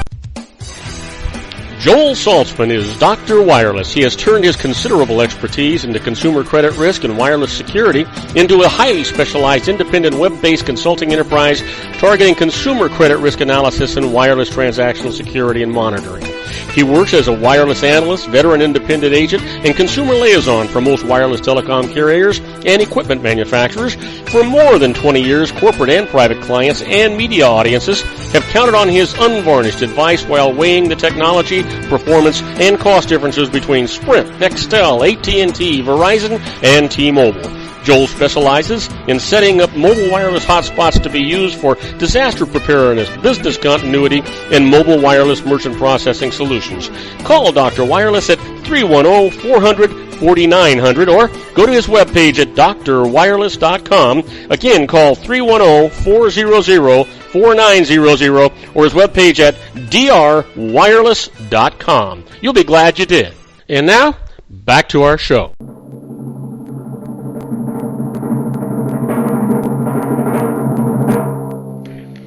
And I am Robert Cardoza. You're listening to Robert Cardoza Live on the Street at the intersection of business and politics. We're at 4:23 p.m. Pacific time. It's currently 82 degrees here in the heart of the Inland Empire in sunny Southern California. And if you're listening to us on one of our globally syndicated networks and you happen to be in Madrid, Spain, you lucky fool. Well, first of all, it's 12:30 in the morning, or 12:23 anyway, but it's 50 degrees and it's clear. And if you're in Tokyo, Japan, listening to us, it's 40 degrees and it's clear, and it's tomorrow morning at 8:23. But right now, it's always clear in the mind of our own Sean LaFave in his Geared for Wellness Corner. Well, with the exception of his head. Now, he's been using crude coal tar. I don't know if he was going to be tarred and feathered and sent out of town, or if he was getting rid of a psoriasis problem, or he just had bad dandruff. Sean, what the heck's going on with your head? Well, this is the way it worked. I figured before I would go out on a date, I would wash my hair with this coal tar so that I smell like coal tar. And if at any point during the date the girl said, "Boy, she said, gee, your hair smells terrific," then I would know she was a keeper and she'd get a second date. But if she didn't like the smell of my hair, then we were done. So no, wait a minute. No, you got that all wrong. That just means that she had a defective olfactory system. Yeah, maybe that was going to be medical bills for you down the road. I think it was going to be medical bills for you down the road. I think that the reason for that was you just didn't want to spring for 2 dinners. Well, there's that too. Yeah, she wants to do that all the time. But I figure if she can handle the smell of coal tar and the look of grease under my fingernails, and she thought that was sexy, then man, that's all right by me. We're good to go. If you can't handle that, we're not going to get along very well. All right. So listen, my friend, we've got, about 10, 12 minutes before we have to say sayonara. What's really exciting and terrific in your life? I'd like to hear a little bit about, you said you drove, was it 22 hours, Sean, that you drove from California to Wichita? Well, it was a lot more than 22 hours of drive. I once drove from Oceanside, California, which is not that much of a difference in distance-wise, from Oceanside to Wichita. Mm-hmm. And this was by myself, and it took me 25 hours nonstop. I didn't sleep the entire time. So let me ask you this before you continue that.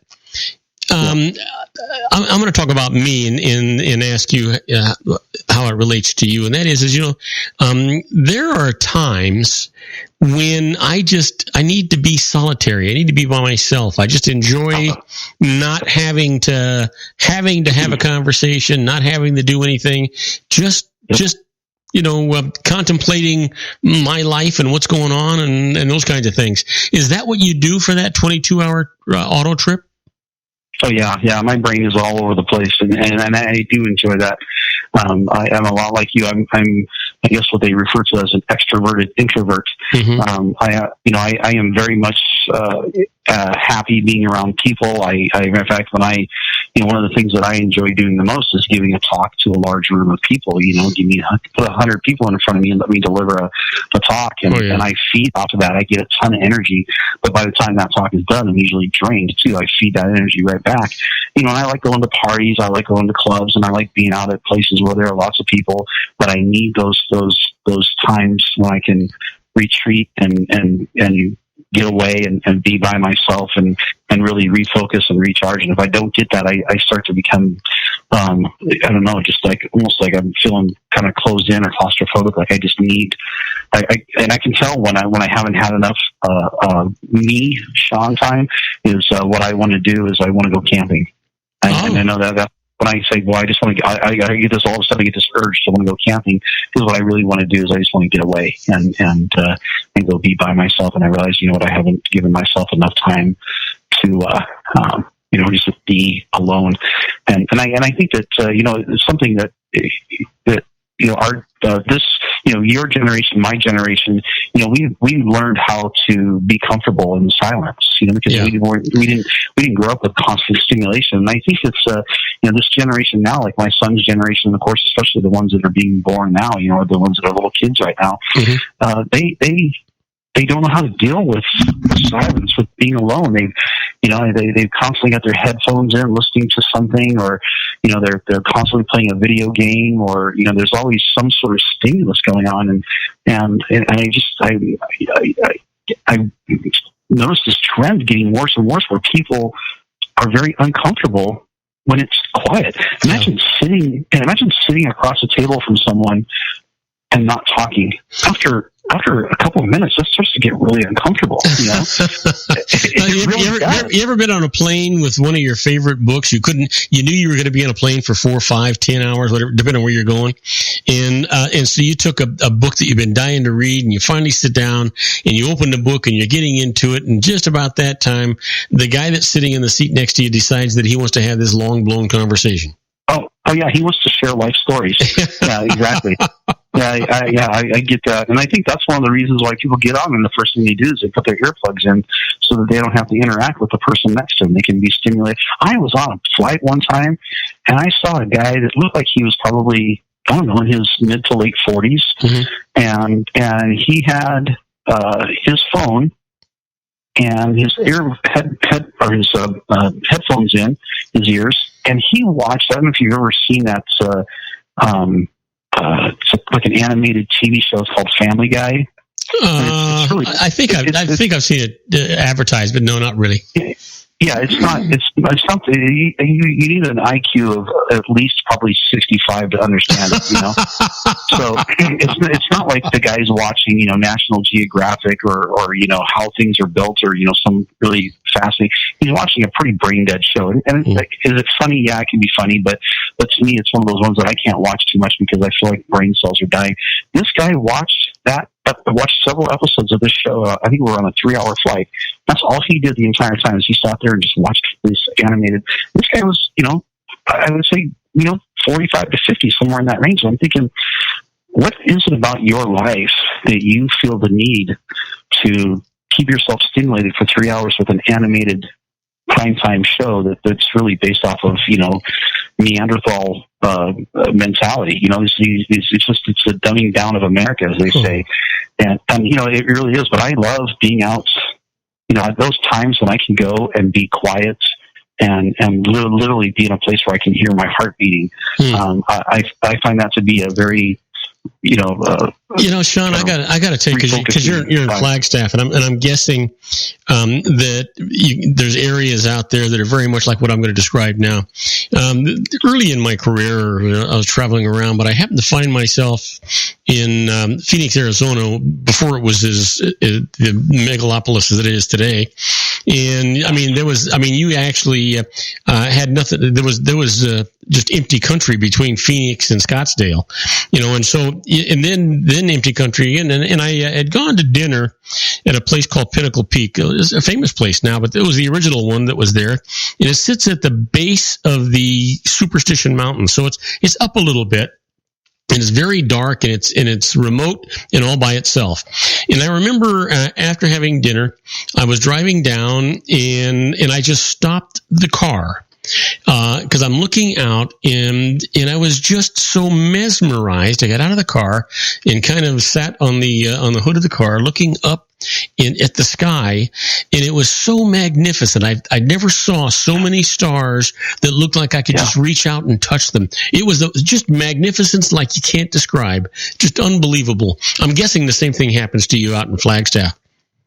Oh yeah. In fact, I've spent time and I love the desert a lot. And I've been to the Arizona desert quite a bit, and Utah, and just anywhere I'm out in the country where there's no, that light pollution like you're talking about before.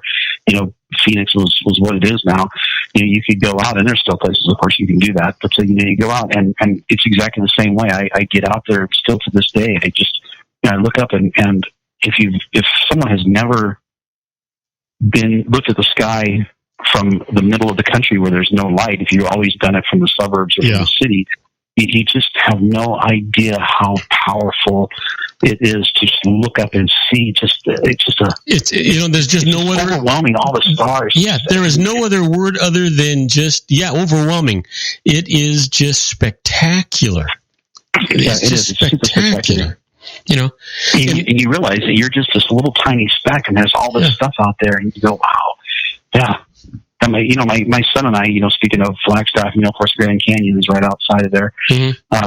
Years ago, we were on the speed of this great road trip. We left Wichita, Kansas, and we drove down through Oklahoma and New Mexico and Arizona. Spent a bunch of time in Arizona, and then a bunch of time in Utah. And we went to all these national parks. We went to Colorado and back into New Mexico, and then back. We went all over the place. We spent 2 weeks just driving around in this minivan, and we set up a minivan where we slept in the back of it like a camper. And it was just a fun time. But we drove out to the north rim of the Grand Canyon, which is the rim that's not visited as much.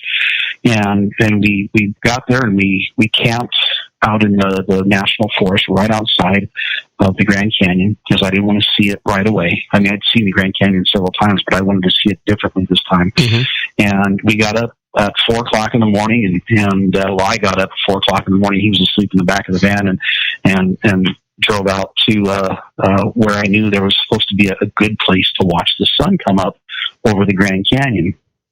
And so then I woke him up, and we hiked out there about a half hour before sunrise. So it was still dark, and we took a blanket. It was a little chilly, so we took a blanket to sit on, and we found it great. We were the first ones to this viewing area, and then after a while, a few other people showed up. Not many, probably maybe 10 people or so, and we watched the sun come up. And to watch all the different shadows and colors unfold before your eyes in the Grand Canyon, there's no way that man will ever make a TV show or a movie or an IMAX experience more incredible than this, more majestic. It was just to watch the Grand Canyon, just watch its beauty just unfold and open up in front of you, and there's just quiet, and everybody was just sitting there. We were quiet, we were just watching, and we were just enjoying this amazing, spectacular view in front of us, just open up as the sun creeped up over the horizon, and it was just neat. And it's, those moments for people, I talk to people who have never seen the Grand Canyon. I'm like, man, you got to put it on your bucket list. Yeah. Even just to walk up to it in the middle of the day, you just go, wow. I've been there probably at least a dozen times, and every time I go, wow. I've had one time I was flying home from New York City, and I guess we must have been a little ahead of schedule or something, because the pilot actually dropped down, must have gotten permission for it, and circled the Grand Canyon 2 or 3 times for everybody to be able to see it, and then into LA. But you know what you're talking about is the magnificence and the majesty of nature and the universe. It's just, what I mean, when you see it at its greatest, it's indescribable. Yeah, it is indescribable. You can show people pictures, you can tell them a million times how amazing it is, and try to, like I just described, what it was like to watch all the colors and all the shadows and all the canyons unfold before you. But until you actually watch it, I mean, it's indescribable. It's amazing. It's funny. You told a story about the airplane. Mm-hmm. So when I was in the Air Force, this has got to be a short story. You got a minute. Okay, I can do it in a minute. The last flight that you fly in the Air Force is called your Finney flight. And so I was going to go refuel this B-52 for my Finney flight. Well, our receiver airplane broke, and we couldn't do an air refueling. So we had a flight to fly, but no airplane to refuel for my last flight. They said, well, what do you want to do? And I said, I want to go see the Grand Canyon. And my pilots took off. Where were you stationed? Wichita, here in Wichita, Kansas, at McConnell Air Force Base. We flew 2 hours, got down to 10,000 feet, and they just zigzagged back and forth over the Grand Canyon. And I went in the back, and there's a big window on the bottom of the airplane where I would do the refueling. And I just sat there, and I just took in the view of the Grand Canyon from 10,000 feet above it. And it was like, this was probably better than refueling an airplane for my last flight, but it was cool. I got to see the Grand Canyon in a way that most people never do. It was incredible. But you're right, the majestic beauty of nature is something that I don't think man will ever be able to come even close to recreating. Boy, you can say that again. Hey, listen, what are we going to talk about on Tuesday? Oh man, I don't even know at this point. There was something else. Oh, you wanted to talk about we were going to talk about diet and how the body responds to it. Yeah, let's do that.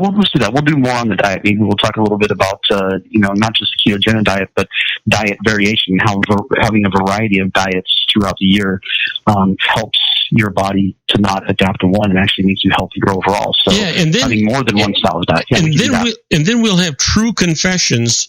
You can tell me precisely what your menu looked like for St. Patrick's Day, the day that we're all just a little bit Irish tomorrow. Oh, yeah, absolutely. All right. Sounds great. All right, my friend. I'm glad you're home. I'm glad you're safe. I'm glad you're back with your friends. And you know what? Just be happy. Absolutely. Same to you, Robert. Thank you so much. All right. Hey, thanks for another fantastic show. You know what? You never fail me.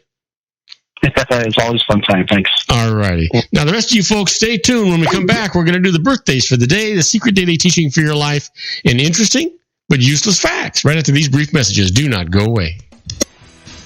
If you want to increase your client base and sales, then consider this. The Relationship Building Network at RBN. Given the current economic conditions and challenges, we all need to work smarter, make smarter decisions, invest our hard-earned dollars where it'll yield the best return for our investment.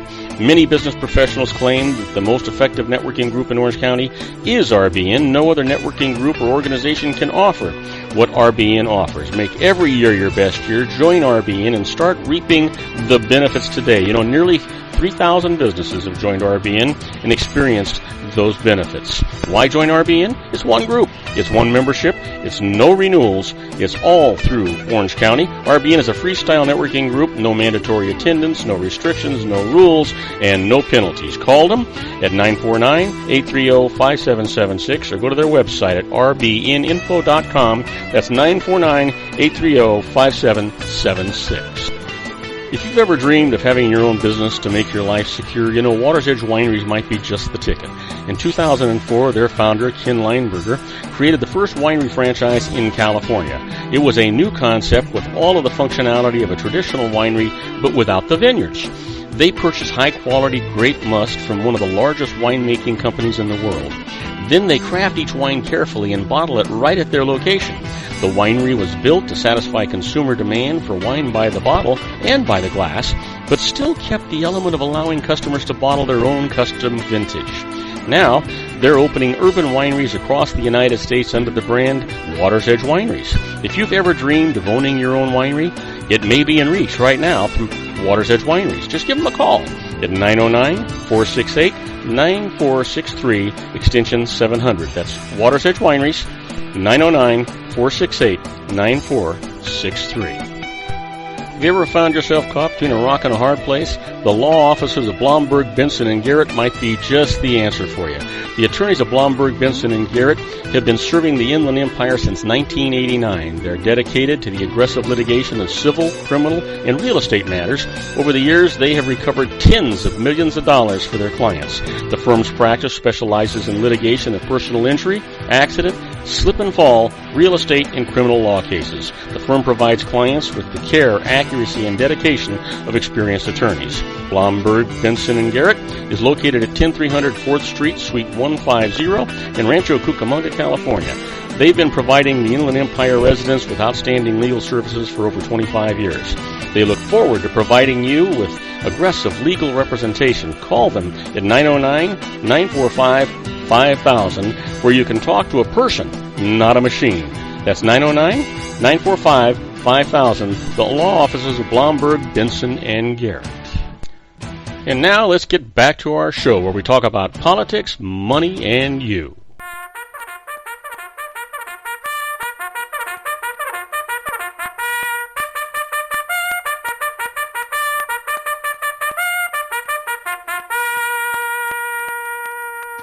And I am Robert Cardoza. You're listening to Robert Cardoza live on the street at the intersection of business and politics, where at 4:41 p.m. Pacific time, it is currently 82 degrees here in the heart of the Inland Empire in sunny Southern California. It's on its way down to 55 degrees. And if you're listening to us on our globally syndicated network and you happen to be in Sydney, Australia, well, 72 degrees and overcast. And if you're in Auckland, New Zealand, it's 70 degrees and partly cloudy. You know what? Been to all those places. They're just absolutely magnificent. Matter of fact, one of my favorite places is Lisbon, Portugal. Right there, it's 57 degrees and mostly cloudy. But you know what? Right now, what you want to hear about is the secret daily teaching for your life. Today's teaching is all about a positive mental attitude. You decide whether you're going to be happy or sad, wealthy or poor, a success or a failure. You decide it to people around you, how they're going to be feeling all day. You do it every morning when you get up in the mirror, you get up out of bed, you look in the mirror and you say, wow, I'm going to have a fantastic, productive, profitable day today, and I'm going to make every single person who touches my life happy and glad that they did. Well, the teaching for today is I have found in my own life and in others' lives that we do not think well of ourselves or love ourselves completely. Now, to not love ourselves can keep what we want from us. When we don't love ourselves, we are literally pushing the things away from us because the frequency of the universe is all love. The intelligence that is our universe has only unconditional love for you because you are you. To be in harmony with all the good and all the love, it's time to love you. Think about it. That positive mental attitude works every single time. Yeah. Well, you know what today is? Today is March the 16th, and it is somebody's birthday.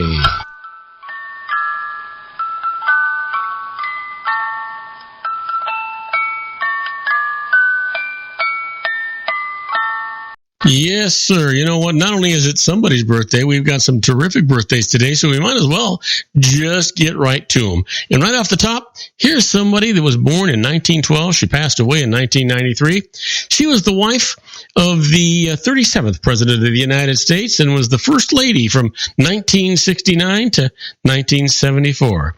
Happy birthday to the wife of Richard Nixon. Happy birthday, Pat.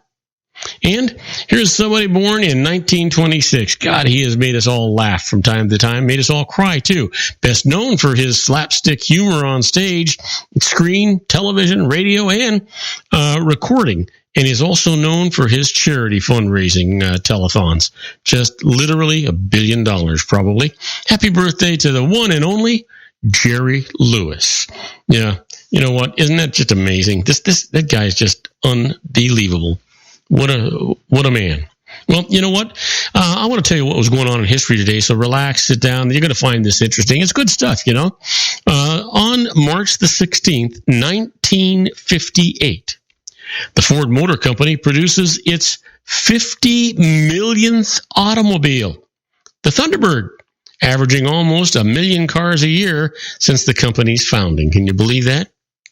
And on this date, in 2003, the largest coordinated worldwide vigil takes place as part of the global protests against the Iraq War. And then finally, in 2006, the United Nations General Assembly votes overwhelmingly to establish the United Nations Human Rights Council. Yeah. Well, our quote for today comes from John Fitzgerald Kennedy. We all know who that is, right? What a guy. He said, "Expect nothing. Live frugally on surprise." Think about it. Could work, you know. Really could. Well, you know what? It's time for me to give you some of those interesting but useless facts. We've got a number of them, and we got a couple of minutes to do this in.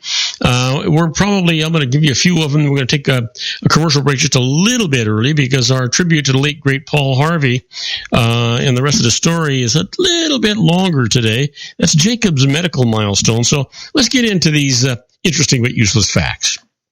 You know, if you had 15 books on a shelf and you arranged them in every possible combination, and if you made one change every minute, it would take you 2,487,996 years to do them all.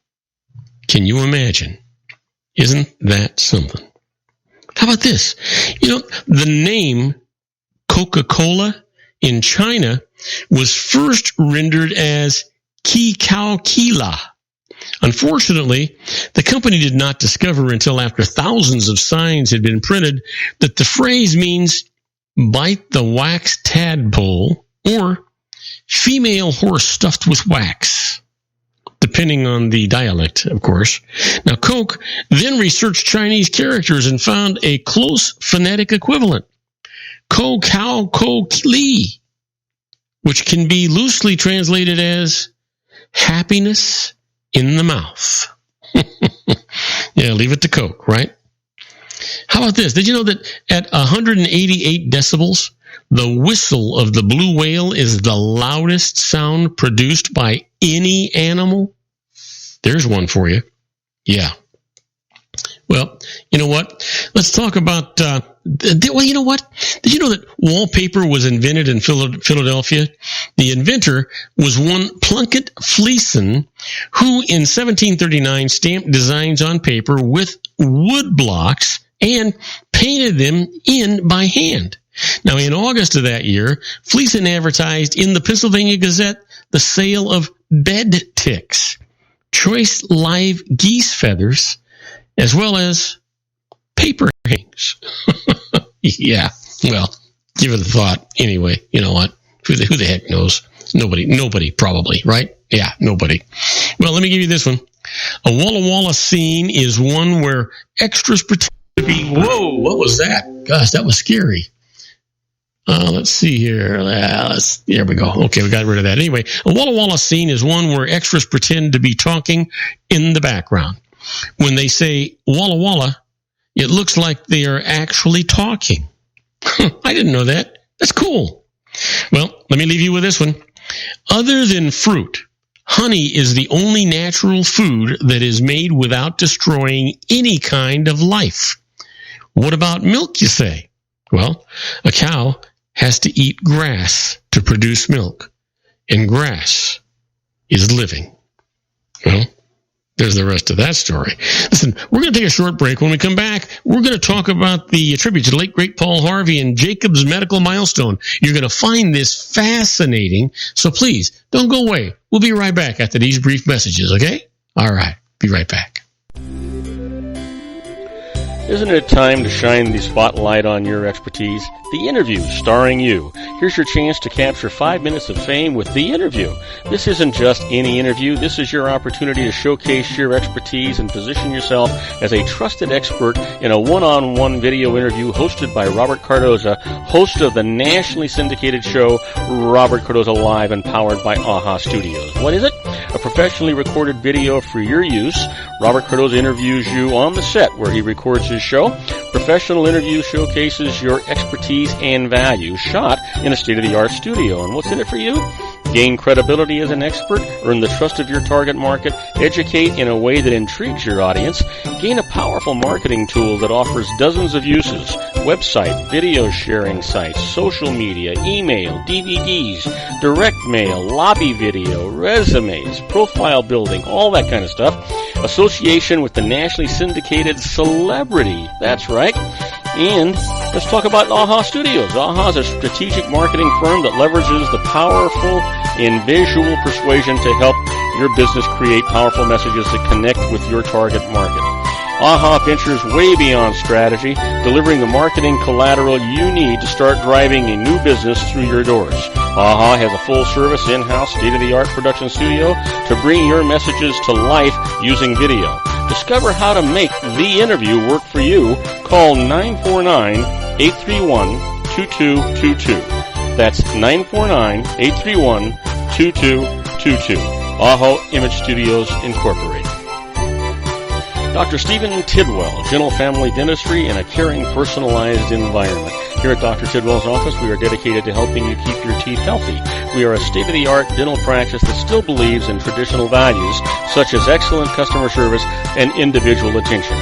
We have a special welcoming offer for you for just $39, a complete exam, personal consultation, professional cleaning, and all necessary x-rays. That's a $266 value for $39. Dr. Tidwell has 2 convenient locations and experienced staff to provide you with professional care and personal attention that you deserve. Call today. Don't delay. A great smile another day. Call 909-944-7308. That's 909-944-7308 for Rancho Cucamonga or San Bernardino. Joel Saltzman is Dr. Wireless. He has turned his considerable expertise into consumer credit risk and wireless security into a highly specialized independent web-based consulting enterprise targeting consumer credit risk analysis and wireless transactional security and monitoring. He works as a wireless analyst, veteran independent agent, and consumer liaison for most wireless telecom carriers and equipment manufacturers. For more than 20 years, corporate and private clients and media audiences have counted on his unvarnished advice while weighing the technology, performance, and cost differences between Sprint, Nextel, AT&T, Verizon, and T-Mobile. Joel specializes in setting up mobile wireless hotspots to be used for disaster preparedness, business continuity, and mobile wireless merchant processing solutions. Call Dr. Wireless at 310-400-4900 or go to his webpage at drwireless.com. Again, call 310-400-4900 or his webpage at drwireless.com. You'll be glad you did. And now, back to our show.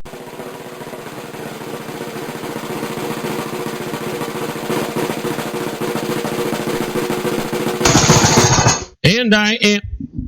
And I am Robert Cardoza. You're listening to Robert Cardoza live on the street at the intersection of business and politics. There for a minute, I didn't think I was on the air. I couldn't hear anything. Anyway, we're getting ready to do our tribute to the late, great Paul Harvey. So you know what? Let's just get right to it and not miss it.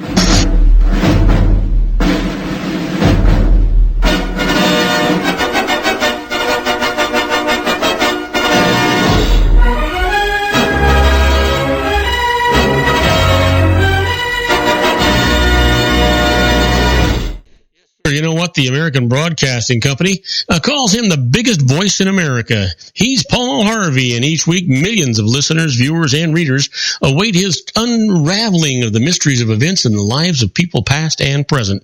He's heard on over 1,400 radio stations, on 110 television stations, and he's read in over 300 newspapers. The rest of the story has been for years been exploring the byways of history with revelations that are intriguing, amusing, and surprising. Well, today's story is going to surprise you. I'm pretty confident it will. It's all about Jacob's medical milestone. You know what? We thought Julius Caesar was the first. Well, he was not. I'm referring to childbirth, children giving birth by what we now call cesarean section, the procedure of surgically removing a newborn infant from its mother's womb. Now, tradition has it that Julius Caesar was born this way. Now, no historian will stake his reputation on that. The first recorded cesarean section by which both mother and baby survived was actually performed in Switzerland in 1500 by a man named Jacob. Now, his accomplishment was a medical milestone, his skill most remarkable for his day. Necessity was the mother of his invention, for he accepted a case no one else would take. According to ancient Greek mythology, Asclepius was cut from the body of his dead mother by the sun god Apollo. Well, that was a legendary precedent for cesarean section, later to be repeated in fable and in reality. Until 1500, however, cesarean section was at best a half-successful operation. Even when the child was saved, the mother, in order to qualify for surgery, was usually already dead. Now, in AD 1500, only 8 years before, the world was believed flat, and now a modern surgical procedure was about to be demonstrated. The subject's name was Frau Neuffer. Mrs. Neuffer was an attractive young Swiss woman, apparently healthy in every way. There was no indication that her labor was to be a difficult one. It was. With the child overdue, Mrs. Neuffer was bedridden in agony for days. Her midwives panicked, summoned surgeons. In keeping with the medical practices of the dawning 16th century, Mrs. Neuffer's physicians refused to perform the surgery which might save her life, because she was not yet dead. It was better this way, they said. At least her unborn child would have a chance. There was one in their midst who disagreed. His name was Jacob. Mrs. Neuffer did not have to die, he told the others. She was young and strong. An operation might be performed before a crisis had been reached, thus saving both the mother and the baby. Incensed at this suggestion and not wishing to be considered accomplices in the murder of Mrs. Neuffer, the conformist physicians left the room. Jacob was alone with the frightened midwives and the delirious mother. It was the longest long shot in the world, never before attempted. Jacob would try with a confident ease to mask his own apprehension as he removed the instruments from his bag. If he succeeded, he would be a hero. If he failed, he would be an assassin. Within the hour, Jacob emerged from Mrs. Neuffer's room a hero. His patient was alive, safe, resting comfortably, as was her newborn child. The surgical success achieved by Jacob in 1500 would not be repeated with frequency and safety until the development of modern anesthetics and antiseptics. So, Mrs. Neuffer was lucky. She lived to bear other children without complications, dying at the age of 77. Beyond the skill of Jacob and the luck of his patient, there was another factor. Another something special doubtless influenced the outcome of this remarkable operation. The first documented successful cesarean. That something was love. For Jacob was not a doctor at all. He was the woman's husband, the child's father. And Jacob knew for surgical instruments were equipment for gelding sows. His profession? Hog butcher. And that was the rest of the story. Wow. Can you imagine? Well, make sure you stay tuned tomorrow, because on tomorrow's show, John Matthews and I are going to be talking about the conservative politics on our semi-weekly simulcast. And then David Garrett will be here with Garrett on the Law. We'll be talking about law and current events. I'm going to continue our tribute to the late, great Paul Harvey with the rest of the story. And I'm going to ask you to please tell all of your friends about our show here on the RLC Broadcasting Network. They'll be glad you did. You'll be glad you did. And I promise you, I'll be glad you did. That's our show for today. Beginning today, treat everyone you meet as if they were going to be dead by midnight. Extend them all the care, kindness, and understanding that you can muster. Your life will never be the same again. So many of our dreams at first seem impossible, then they seem improbable, and then when we summon the will, they soon become inevitable. You know, the real secret of happiness is to make others believe that they're the cause of it. Robert Cardoza Live is brought to you by blogtalkradio.com every Monday through Friday from 4 p.m. to 6 p.m. Pacific Time. Now, go out and make it a great day. Your host has been Robert Cardoza, the technical advisor, Matchstick Digital, and your executive producer, also Robert Cardoza.